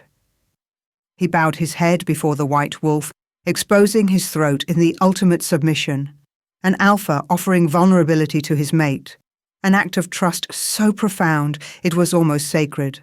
"I was wrong," he said quietly. "I chose pride over love, duty over heart, and I'll regret it every day for the rest of my life. But I'm choosing you now, Sarah. Even if you reject me, even if you hate me, even if you take our children and leave this kingdom forever, I'll spend every moment protecting you, providing for you, making sure you never run or hide or fear again." His voice broke. "You asked me once if white wolves were real, if there was magic in your bloodline. I told you it was just stories. But I was wrong about that too. You're not cursed. You're not weak. You're the strongest person I've ever known. You survived rejection. You survived abandonment. You survived poison and assassins and 5 years of hell. You gave birth to 4 perfect children and raised them alone. You're everything I'm not, everything I wish I could be." He looked up, tears streaming down his face. "So, reject me if you want. I deserve it. But don't reject our children. Don't reject life. They need their mother. I need my mate. Please, Sarah. Please fight. Please live. Please give me one more chance to be the alpha you deserve from the beginning." The silence stretched. The mindscape flickered and pulsed. The 4 pups held their breath. And then slowly, the great white wolf raised her head. "You're an idiot," she said. "I know." "You're a coward. I know. You broke my heart. I know. And I'll spend forever trying to put it back together." The wolf stood, shaky but determined. She was still dying, still wounded, but there was fire in her eyes now. Will. A fight. "If I do this," she said slowly, "if I accept you, if I let the bond complete, you don't get to leave again. You don't get to choose duty over family. You don't get to reject us when things get hard." "Never again," Darius vowed. "I swear on my life, on my throne, on everything I am. I will never abandon you, any of you. You're my family, my pack, my everything. And if the kingdom doesn't accept us, then we find a new kingdom." Darius stood, meeting the wolf's gaze. "I don't care about the throne. I don't care about power. I care about you, about them. Nothing else matters." The wolf studied him for a long moment. Then she looked at her 4 pups, glowing with power and love and hope. "What do you think, babies? Should we give him another chance?" "Yes," all 4 shouted in unison. The wolf's expression softened. Then she moved forward and pressed her massive head against Darius's chest, right over his heart. "Don't make me regret this," she whispered. "I won't. I swear I won't." The mate bond exploded. It wasn't gentle or soft. It was a tidal wave of emotion and power that knocked Darius to his knees. 5 years of rejection, of broken connections, of desperate longing. All of it crystallized into a bond so powerful it lit up the entire mindscape like a second sun. He felt Sarah, all of her, her pain, her love, her fear, her hope. Felt her wolf merge with his, 2 souls becoming one. Felt the magic in her bloodline surge through the connection. Ancient power that made his own alpha strength seem like a candle next to a wildfire. The mindscape shattered. Reality reformed. And Darius found himself back in the healing chamber, gasping for breath, his hand still on Sarah's forehead. Her eyes opened, silver and glowing and alive. "Darius," she whispered. Then power exploded from her body in a wave that shook the castle to its foundations. Luna, Atlas, Nova and Orion were thrown back.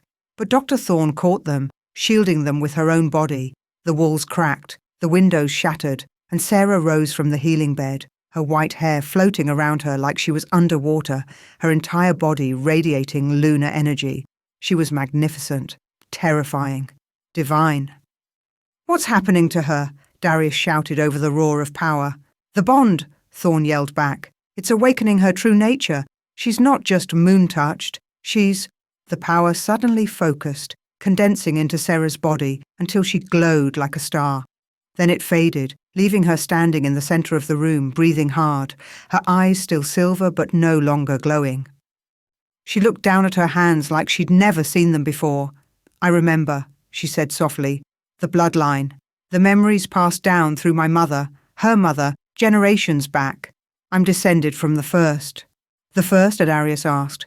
Sarah looked at him, and in her eyes he saw something ancient and powerful. The original white wolf, the moon goddess's first daughter, the one who brought peace to the warring packs 1,000 years ago. She touched her chest, right over her heart. "That power lives in me, has always lived in me. The council called me cursed because they feared what I really was." "What are you?" Darius whispered.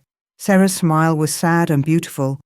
"The true queen of all werewolves, the one prophesied to return when the packs fell into darkness." She looked at their 4 children, at Luna, with her silver eyes. "And our daughter will be even more powerful. She's the next generation, the one who'll change everything." Before Darius could respond, before he could process what she'd just said, bells started ringing throughout the castle, not celebration bells, alarm bells. A guard burst into the chamber, his face pale. "My king?" "The gates. Alpha Thorne has arrived with an army. 3,000 wolves. They're demanding the white wolf's surrender." Sarah's expression hardened. "How many do we have?" 800, my queen. Maybe 900 if we call in the reserves." "Not enough," Darius said grimly. "No." Sarah moved to the window, looking out at the army gathered beyond the castle walls. They stretched across the valley like a dark stain, their war banners snapping in the wind. "But I didn't survive 5 years of running just to surrender now." She turned to face Darius, and in her eyes he saw the wolf who'd given birth alone in a cave, who'd raised 4 children while being hunted, who'd endured poison and rejection and still found the strength to love. "What do we do?" he asked. Sarah's smile was sharp as a blade. "We show them what happens when you threaten a moon-touched wolf and her family." Outside, Alpha Thorne's voice echoed across the valley, amplified by magic. "Darius Blackthorne, send out the white wolf and her abominations, or we will take them by force. You have until sunset. After that, we attack." The sun was already touching the horizon. They had maybe an hour. Sarah took Darius's hand, and he felt their mate bond pulse between them. Strong and true and unbreakable. "Whatever happens," she said quietly, "we face it together." "Together," Darius agreed, and behind them 4 small voices echoed, "Together." The war was coming. But the moon-touched queen and her king were ready. Chapter 7. The War Council chamber was chaos. Generals shouting over each other, maps scattered across tables, weapons being distributed. Darius stood at the center of it all, his alpha voice cutting through the noise as he organized defenses. Archers on the north wall, heavy infantry at the main gate, reserves positioned. No. The single word cut through the room like a blade. Everyone turned to see Sarah standing in the doorway, her white hair loose around her shoulders, her silver eyes blazing with determination. "No," Darius repeated carefully. "No war. No battle formations. No defensive positions." Sarah walked into the room and the generals parted before her like water. "This isn't your fight, Darius. It's mine." "Sarah, there are 3,000 wolves out there." "I know. I've been running from them for 5 years." Her voice was steady, cold. "Alpha Thorne has hunted me across 3 territories. He killed my parents when I was 6 years old. He's poisoned me, sent assassins after my children, and destroyed everything I've ever tried to build." She stopped in front of Darius, meeting his gaze. "It ends tonight, but it ends my way." The room went silent. Darius felt his wolf pushing at him, demanding he protect his mate, keep her safe, lock her away where no one could hurt her, but he forced it down. Sarah wasn't the fragile Omega he'd rejected 5 years ago. She was a moon-touched wolf, a queen. And she was asking him to trust her. "Tell me your plan," he said quietly. I walk out there, alone. I challenge Thorn to single combat. Sarah's expression didn't waver. "And I kill him in front of his army." "Absolutely not. He's my uncle, Darius." The words hung in the air like poison. Darius stared at her, processing. "What?" "Alpha Marcus Thorn. He's my mother's brother." Sarah's voice was hollow. "My family, the Whitlock line. We're descended from the original White Wolf, the first. For generations we lived quietly, hiding what we were, pretending to be normal. But when I was born albino, when my silver eyes opened for the first time, the prophecy started spreading again." "What prophecy?" one of the generals asked. Sarah turned to face them all. "When the White Wolf takes her throne, false kings will fall. When the moon-touched queen rises, the old bloodlines will crumble. When the first's daughter returns, peace or war, the choice is hers." She touched her chest. "My uncle believed killing me would prevent it.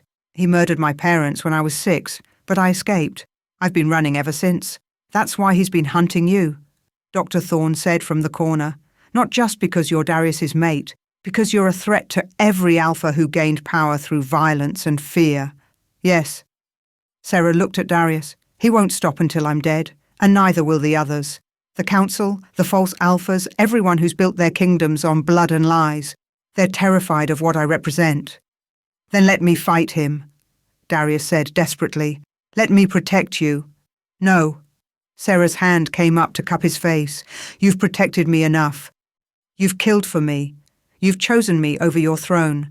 But this is my battle, my birthright, my choice." Her voice softened. "I need you to trust me. Can you do that?" Darius looked at his mate, this woman he'd rejected, this queen he'd underestimated, this warrior he'd tried to save when she didn't need saving. His wolf snarled and fought, hating the idea of letting her walk into danger. But she was right. This was her fight. "What do you need from me?" he asked. Sarah's smile was fierce and beautiful. "Stay here. Protect our children. And when I win, because I will win, bow to me as your equal, not your subordinate, not your Luna who serves at your pleasure. Your equal, your partner, your queen." "You've always been my queen," Darius said softly. "I was just too blind to see it." Sarah kissed him then, hard and fast, pouring 5 years of pain and love and fury into it. Then she pulled away and walked toward the door. "Sarah," Dr. Thorne called out, "be careful. Thorne is a master poisoner. He'll have tricks." "So do I." Sarah's smile was sharp. "I'm done being the prey. Time to remind them all what white wolves really are." She left, and Darius, Alpha King of the Northern Territories, stood in his war council chamber and did the hardest thing he'd ever done. He let her go. The battlefield was silent as death. Sarah walked through the castle gates alone, her white dress rippling in the evening wind, her hair catching the last rays of sunlight. Behind her, Darius stood on the walls with their 4 children, watching, waiting, trusting.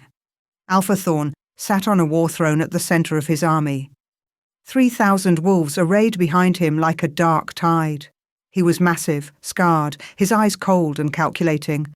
When he saw Sarah approaching, he smiled. "Little Sarah," he called out, his voice echoing across the valley. "You've grown. Last time I saw you, you were a child crying over your mother's corpse." Sarah kept walking, steady, calm. "Last time I saw you, you were a coward who murdered his own sister because he was afraid of a prophecy." "Afraid?" "No, pragmatic." Thorne stood, descending from his throne. "Your mother believed in old fairy tales, the white wolf, the moon goddess, the prophecy of peace. She wanted to reveal what you were, bring you to the High Council, make you a symbol." He laughed. "But symbols get people killed, so I killed her first. And my father, and my grandmother. And every other Whitlock you could find." Sarah stopped 50 feet from him. "You've spent 20 years trying to wipe out my bloodline. Why? Because you're dangerous." Thorne began circling her, predatory and patient. Because weak-minded wolves see your white fur and silver eyes and think you're special, holy, chosen. They forget that power comes from strength, not mystical bloodlines. They forget their place. You mean they remember that alphas who rule through fear and violence are just tyrants wearing crowns? Call it what you want, but I've kept the pack strong, united, powerful. Thorn's eyes narrowed. What have you done? Run and hide like a coward. Spawn 4 mongrel pups with a king too weak to lead. You're not a queen, little girl. You're a mistake that should have been corrected years ago. Then correct it, Sarah said softly. Single combat. You and me. No armies, no tricks. Just 2 wolves and the truth. Thorn laughed. You think you can beat me? I've been fighting war since before you were born. I've killed hundreds. I'm the most feared alpha in 3 territories. And I'm the white wolf. Sarah's eyes began to glow silver. The true queen, the moon touched, the first daughter returned. So come on, uncle, show me what you've got. Thorn shifted. His wolf was enormous, dark grey with black markings, scarred from 1,000 battles. He snarled and lunged, faster than anything that size should move. Sarah didn't dodge, she didn't run, she transformed. The shift was like watching moonlight made flesh. Her white wolf erupted from her human form in a blast of silver energy that lit up the darkening sky. But she was bigger than any normal wolf, easily twice the size of Thorn. Her fur wasn't just white, it glowed with inner light, marked with silver patterns that moved like liquid starlight. Her eyes burned silver bright, and power rolled off her in waves that made the ground tremble. This wasn't just a moon-touched wolf. This was a goddess made manifest. Thorn's attack hit her like a pebble thrown at a mountain. She caught him in midair, her massive jaws closing around his shoulder, and slammed him into the ground hard enough to crack stone. He yelped and rolled away, blood already staining his fur. His eyes were wide with shock, and for the first time in his life, genuine fear. Impossible, he gasped. You're just an Omega. You can't. Sarah's answering roar shook the valley. It wasn't just sound. It was power, primal and devastating. Half of Thorn's army dropped to their knees, unable to fight the alpha dominance rolling off her in waves. She advanced on Thorn slowly, deliberately. I'm not an Omega. I never was. The council labelled me weak because they didn't understand what I was. Her voice came out layered, human and wolf, and something divine. I'm the bloodline they tried to erase, the power they tried to bury, the queen they were terrified would rise. Thorn scrambled back, trying to regroup. My army won't save you. This is between us. Sarah's silver eyes fixed on him. You murdered my family. You hunted my children. You tried to destroy everything I love. And now you're going to pay for it. She attacked. It wasn't a fight. It was an execution. Sarah moved with speed and power that defied nature. Her claws raked across Thorn's side, opening deep gashes.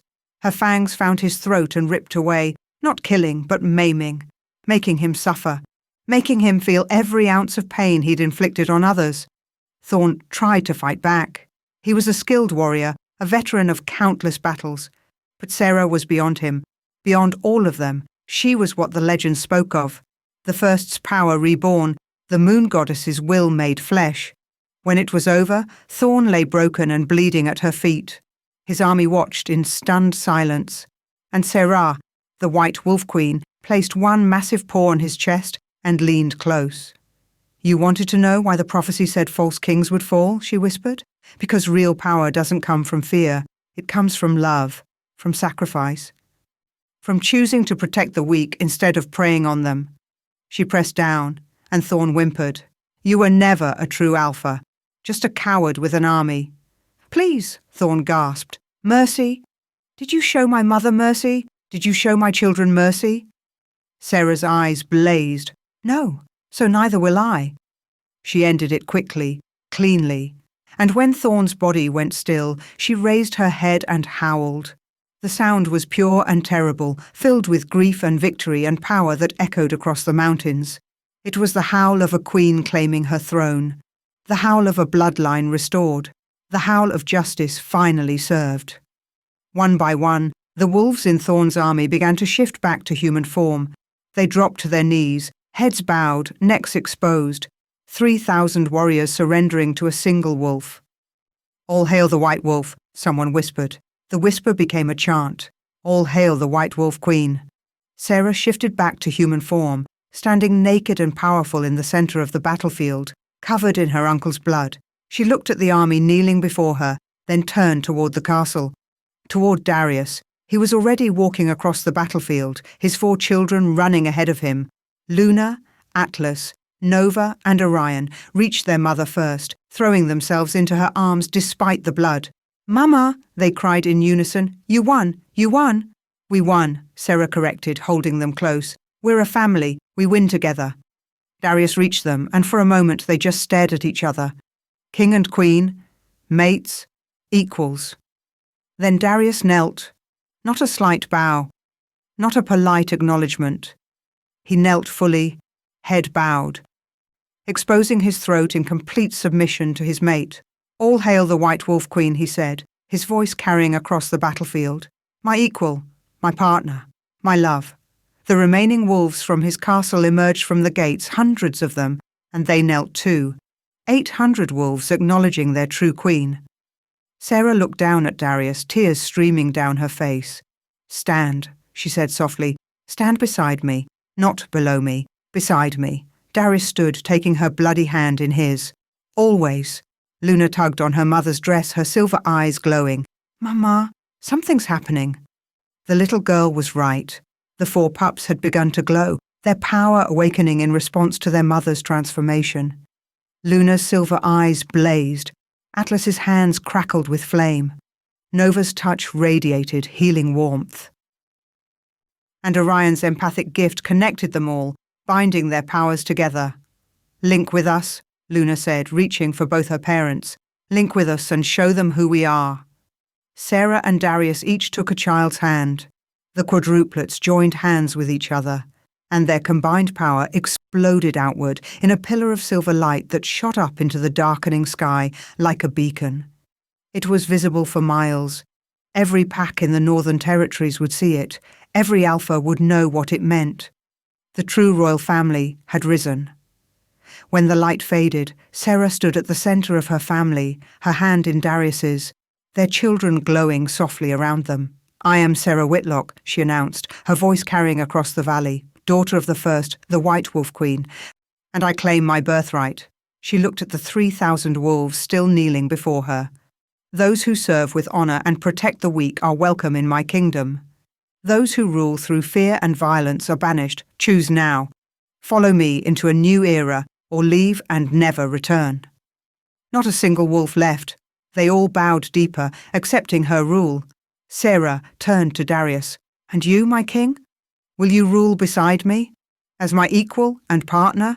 Sharing power, sharing responsibility, sharing everything?" "Yes," Darius said without hesitation.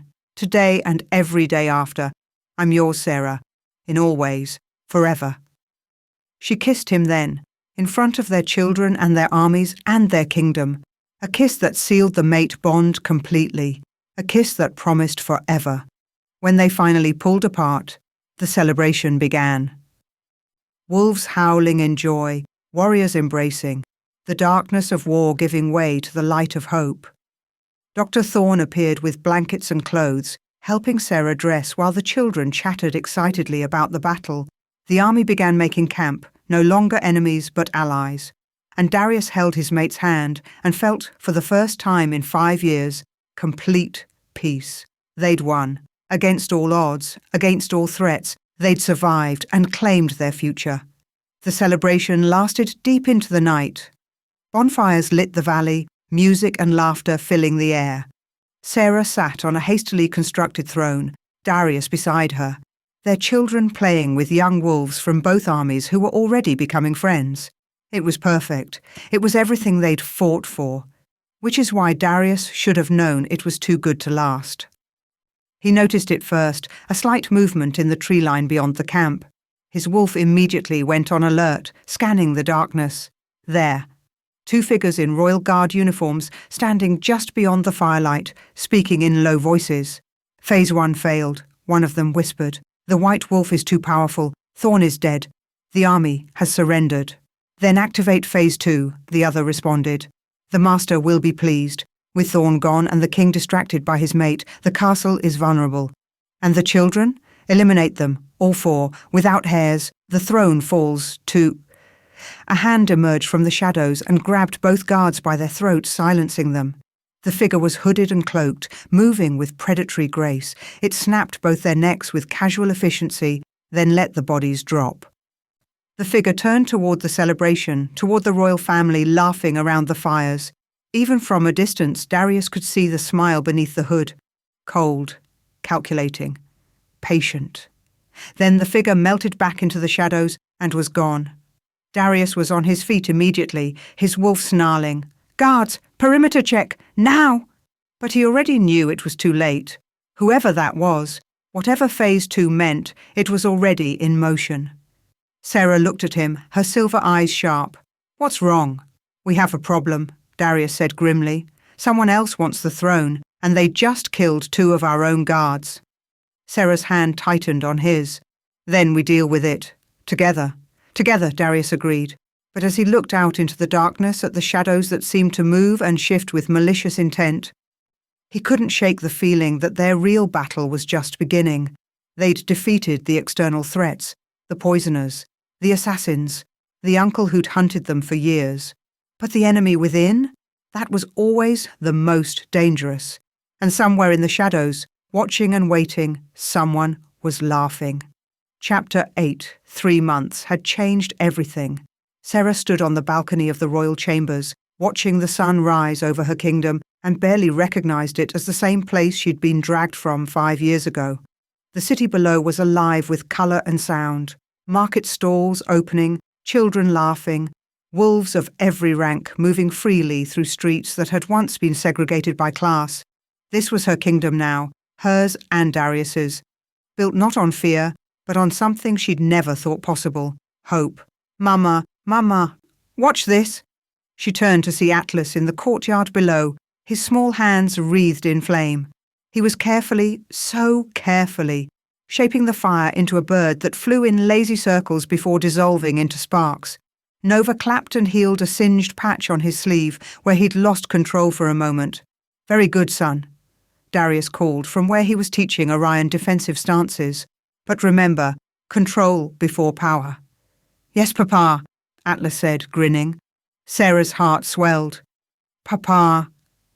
The pups had been calling him that for 2 months now, ever since the night he'd sat with them and told stories about his own childhood, until they'd all fallen asleep curled against him. He'd cried after, thinking she was asleep. Cried with relief and joy and gratitude that his children had finally accepted him. Luna appeared beside Sarah in that unnerving way she had, her silver eyes seeing things others couldn't. You're happy, Mama. I am, baby. Sarah pulled her oldest daughter close. Are you? Yes. I see good things coming. Mostly. Luna's brow furrowed. But there's a shadow. It's been getting closer. Sarah's peace shattered. Luna's visions were never wrong. What kind of shadow? Old, angry, familiar but not. Luna looked up at her mother. It knows us, but we don't know it, and it's coming tonight. Before Sarah could respond, Dr. Thorne appeared in the doorway, her expression grave. My queen, we need to talk. In private. The war room felt too small for the revelation Thorne was about to deliver. I've been investigating the attempts on your life, the doctor said, spreading documents across the table. The poison formulae, the assassination attempts, the conspiracy. I thought it all led back to Marcus and Vivian and Alpha Thorne, but I was wrong. What do you mean? Darius asked, his hand finding Sarah's. The poison that nearly killed you, Sarah. It's old, very old. I found the original formula in the Royal Archives, dated 30 years ago, before Marcus Thorne was even born. Thorne pulled out a faded journal. It was created by someone with extensive knowledge of both toxins and moon-touched wolves, someone who studied them, experimented on them. Sarah felt ice in her veins. Who? Your father-in-law? Thorne looked at Darius, the former king, Aldrich Blackthorne. My father is dead, Darius said flatly. He died in battle 5 years ago. I buried him myself. Did you see his body? The question hung in the air. Darius's face went pale. No, The battle was brutal. The body was... They said it was too damaged. We held a funeral with a closed casket. Because there was no body. Thorne's expression was grim. I think he faked his death, and I think he's been orchestrating everything from the shadows. That's insane, Darius said, but his voice lacked conviction. Why would he? For power. Sarah's voice was quiet. She was remembering things now, pieces clicking into place. Your mother told me something before she died. She said your father had become obsessed with moon-touched wolves, that he believed they were the key to ultimate power. She thought he'd given up on it, but he hadn't, Thorne finished. He'd just gotten smarter, more patient. I think he wanted you to mate with Sarah, Darius. He wanted you to produce moon-touched heirs. But then you rejected her, and he had to adjust his plans. He killed my mother, Darius said, the realization hitting him like a physical blow. Not Marcus, not Vivienne, him, because she was protecting Sarah and the pups. Yes, and he's been waiting, watching, letting his pawns do the work while he stayed hidden. Thorne's hands were shaking, but now Sarah has claimed her power. The pups are revealed, and I think he's about to make his move. A window shattered. Guards shouted, and suddenly the castle was under attack. But not from outside. From within, wolves in Royal Guard uniforms turned on their brothers, blades flashing. The castle staff screamed and scattered, and in the chaos, a figure emerged from the shadows of the war room, tall, scarred, his eyes cold and calculating. Former King Aldric Blackthorne smiled at his son. "Hello, boy. Did you miss me?" Darius had his father by the throat before anyone could blink. "You're dead." Clearly not. Aldric didn't struggle. He just smiled that cold smile. "Come now, Darius. Is that any way to greet the man who made you king? You murdered your own wife. You orchestrated attacks on my mate and children. You destroyed—" "I created," Aldric interrupted. "Everything you have, your throne, your power, your perfect moon-touched family, you have because of me. Because I planned it, orchestrated it, shaped it." Sarah stepped forward, her eyes blazing silver. "You wanted us to breed like animals, create weapons you could control. I wanted to save our kind." Aldric's expression didn't change. "Werewolves are dying out, our bloodlines are weak, our power is fading." But moon-touched wolves, wolves touched by the goddess herself, they're the answer. Pure power, ancient magic, the key to making our race strong again. "So, you experimented on them," Thorne said, horrified understanding dawning. "That's what those journals were, research on how to identify moon-touched wolves, how to breed them, how to control them. How to weaponize them," Aldric corrected. "And it worked. Look at those children." He gestured toward the courtyard where the pups were being hustled to safety by guards. 4 perfect weapons. Luna with her seer abilities, Atlas with his fire, Nova with her healing, Orion with his empathy. Do you know what an army of wolves like that could accomplish? What kingdoms they could conquer? "They're not weapons," Darius snarled. "They're children, my children. They're tools. And I'm here to collect them." Aldric moved faster than anyone expected, a blade appearing in his hand.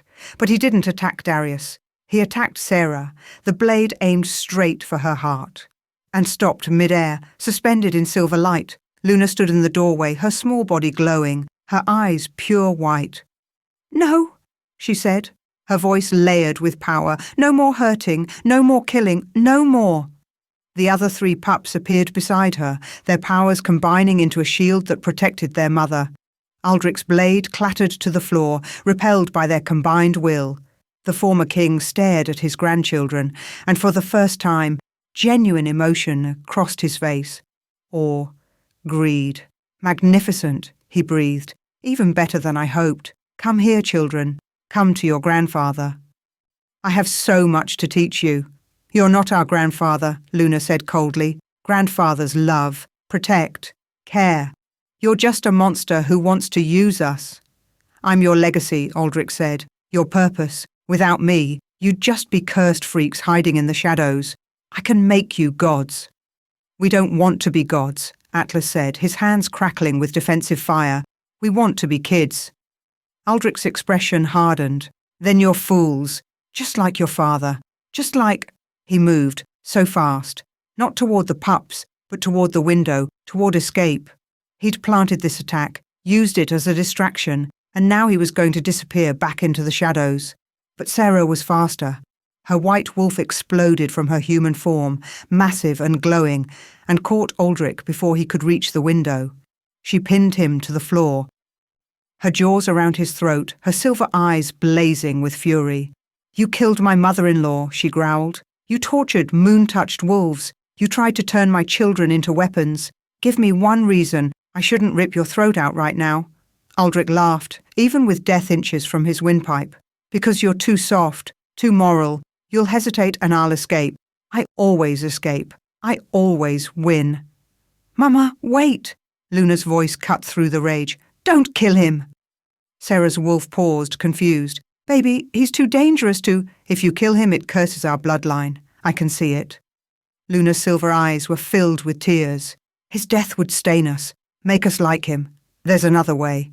"What way?" Darius asked, moving to stand beside his mate. Luna looked at her mother. "You're moon-touched, connected to the goddess herself. You can take his wolf, make him human. Let him live as what he fears most." Sarah understood immediately. For a werewolf, for an alpha who'd built his entire identity on power and dominance, losing his wolf was worse than death.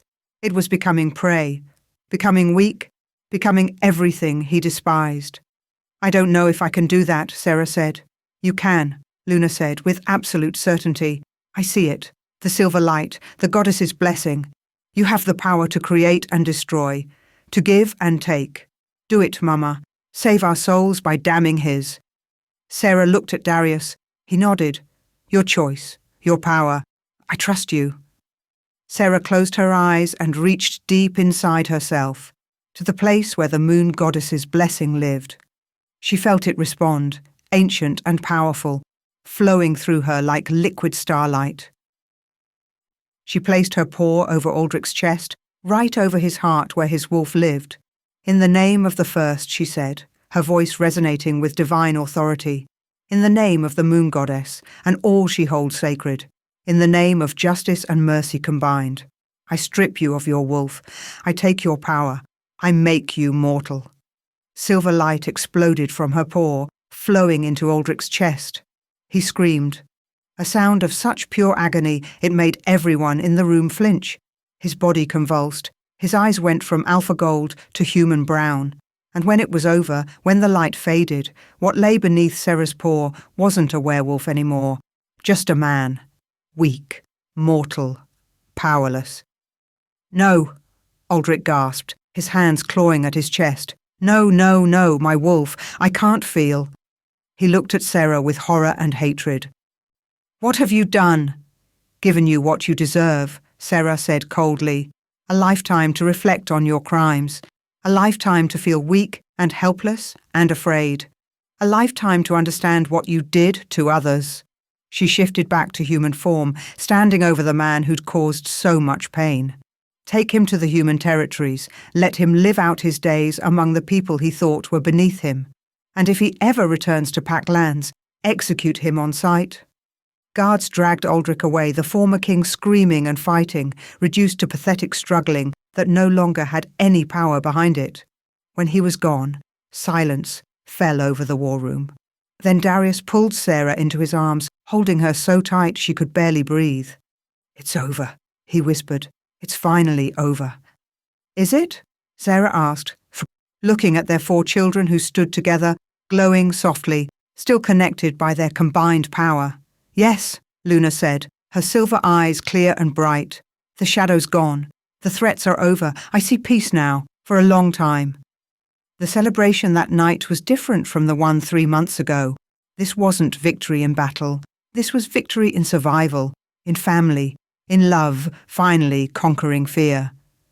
Sarah stood on the palace balcony, Darius's arms around her waist, watching their kingdom celebrate below. Bonfires lit the streets, music and laughter filled the air. And everywhere she looked, she saw wolves of every rank dancing together, alphas and omegas, warriors and healers, the powerful and the powerless, all equal under the Moon Queen's rule. "Are you happy?" Darius asked softly. "Yes." Sarah leaned back against him. More than I ever thought possible. Even after everything? After the rejection and the pain and the 5 years of running? Sarah turned in his arms, placing her hands on his face. You found me in that blizzard, Darius. You could have left me to die. You could have taken the children and sent me away, but you didn't. You chose us. You chose love over fear, family over duty, partnership over power. She kissed him softly. That's all that matters, not the mistakes, the choice to fix them. I love you, Darius said, his voice breaking slightly. I'll love you until my last breath. I know. I love you too, Sarah smiled.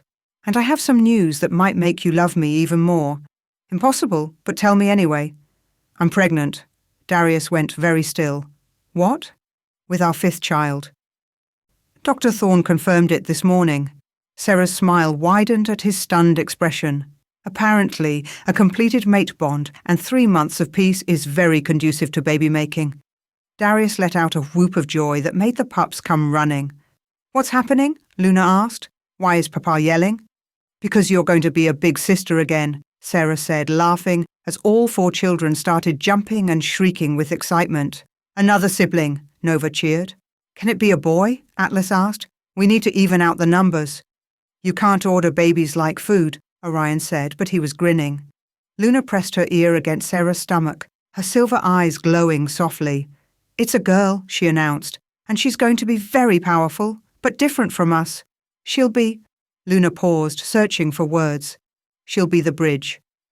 Between the old and the new, between moon-touched and normal wolves.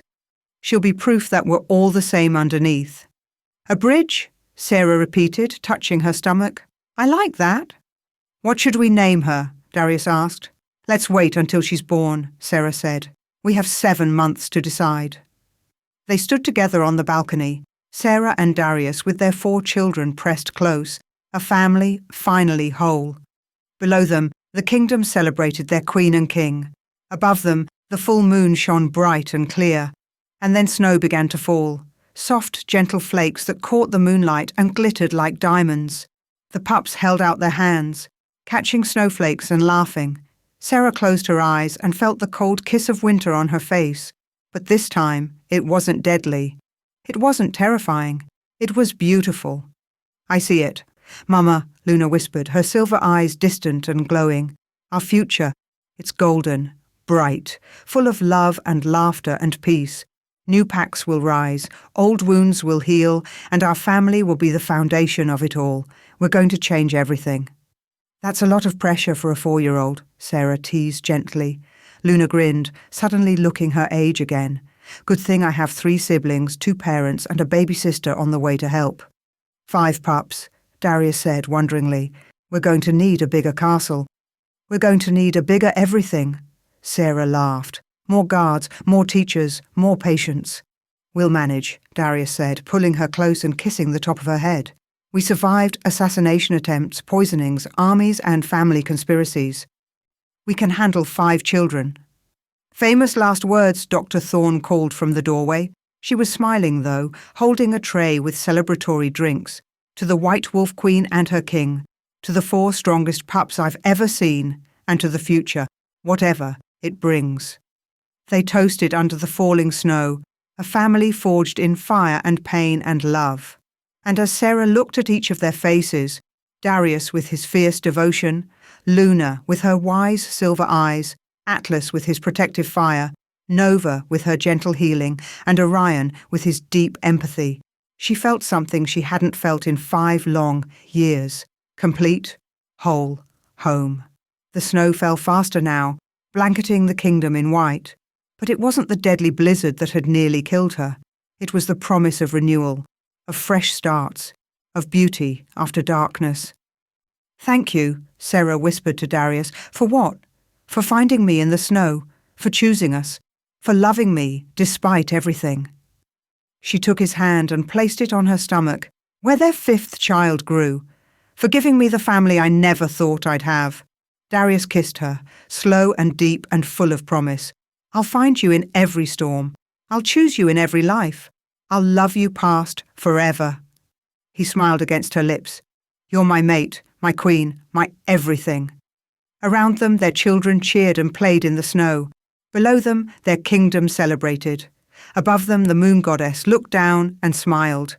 The white wolf had risen. The true queen had claimed her throne, and the future stretched out bright and golden and full of possibility. It wasn't the ending Sarah had imagined when she'd been dragged from this castle 5 years ago, pregnant and rejected and alone. It wasn't the ending anyone had predicted when 4 albino pups were born in a cave to a dying mother, but it was perfect. It was theirs. And it was just the beginning. Luna looked up at the sky, snowflakes catching in her white hair, her silver eyes reflecting the moon. "The story doesn't end here," she said softly. "It just begins. We're going to do amazing things, Mama, Papa, all of us together. I can see it. A whole new world. A better world. One where white wolves aren't cursed but celebrated. Where power comes from love, not fear. Where every wolf, no matter their rank or colour or gifts, is valued." "That's a big dream," Sarah said. Luna smiled, looking impossibly wise for a 4-year-old. "Good. The biggest dreams are worth fighting for." Darius pulled them all close, his mate, his 4 children, his family. "Then we'll fight. Together, as we've always fought." Together, they all agreed. And as the snow continued to fall, soft and beautiful and pure, the Moon Queen and her family stood on their balcony and looked out at the kingdom they would build. A kingdom of justice and mercy, of strength and compassion, of old magic and new hope. A kingdom ruled not by fear, but by love.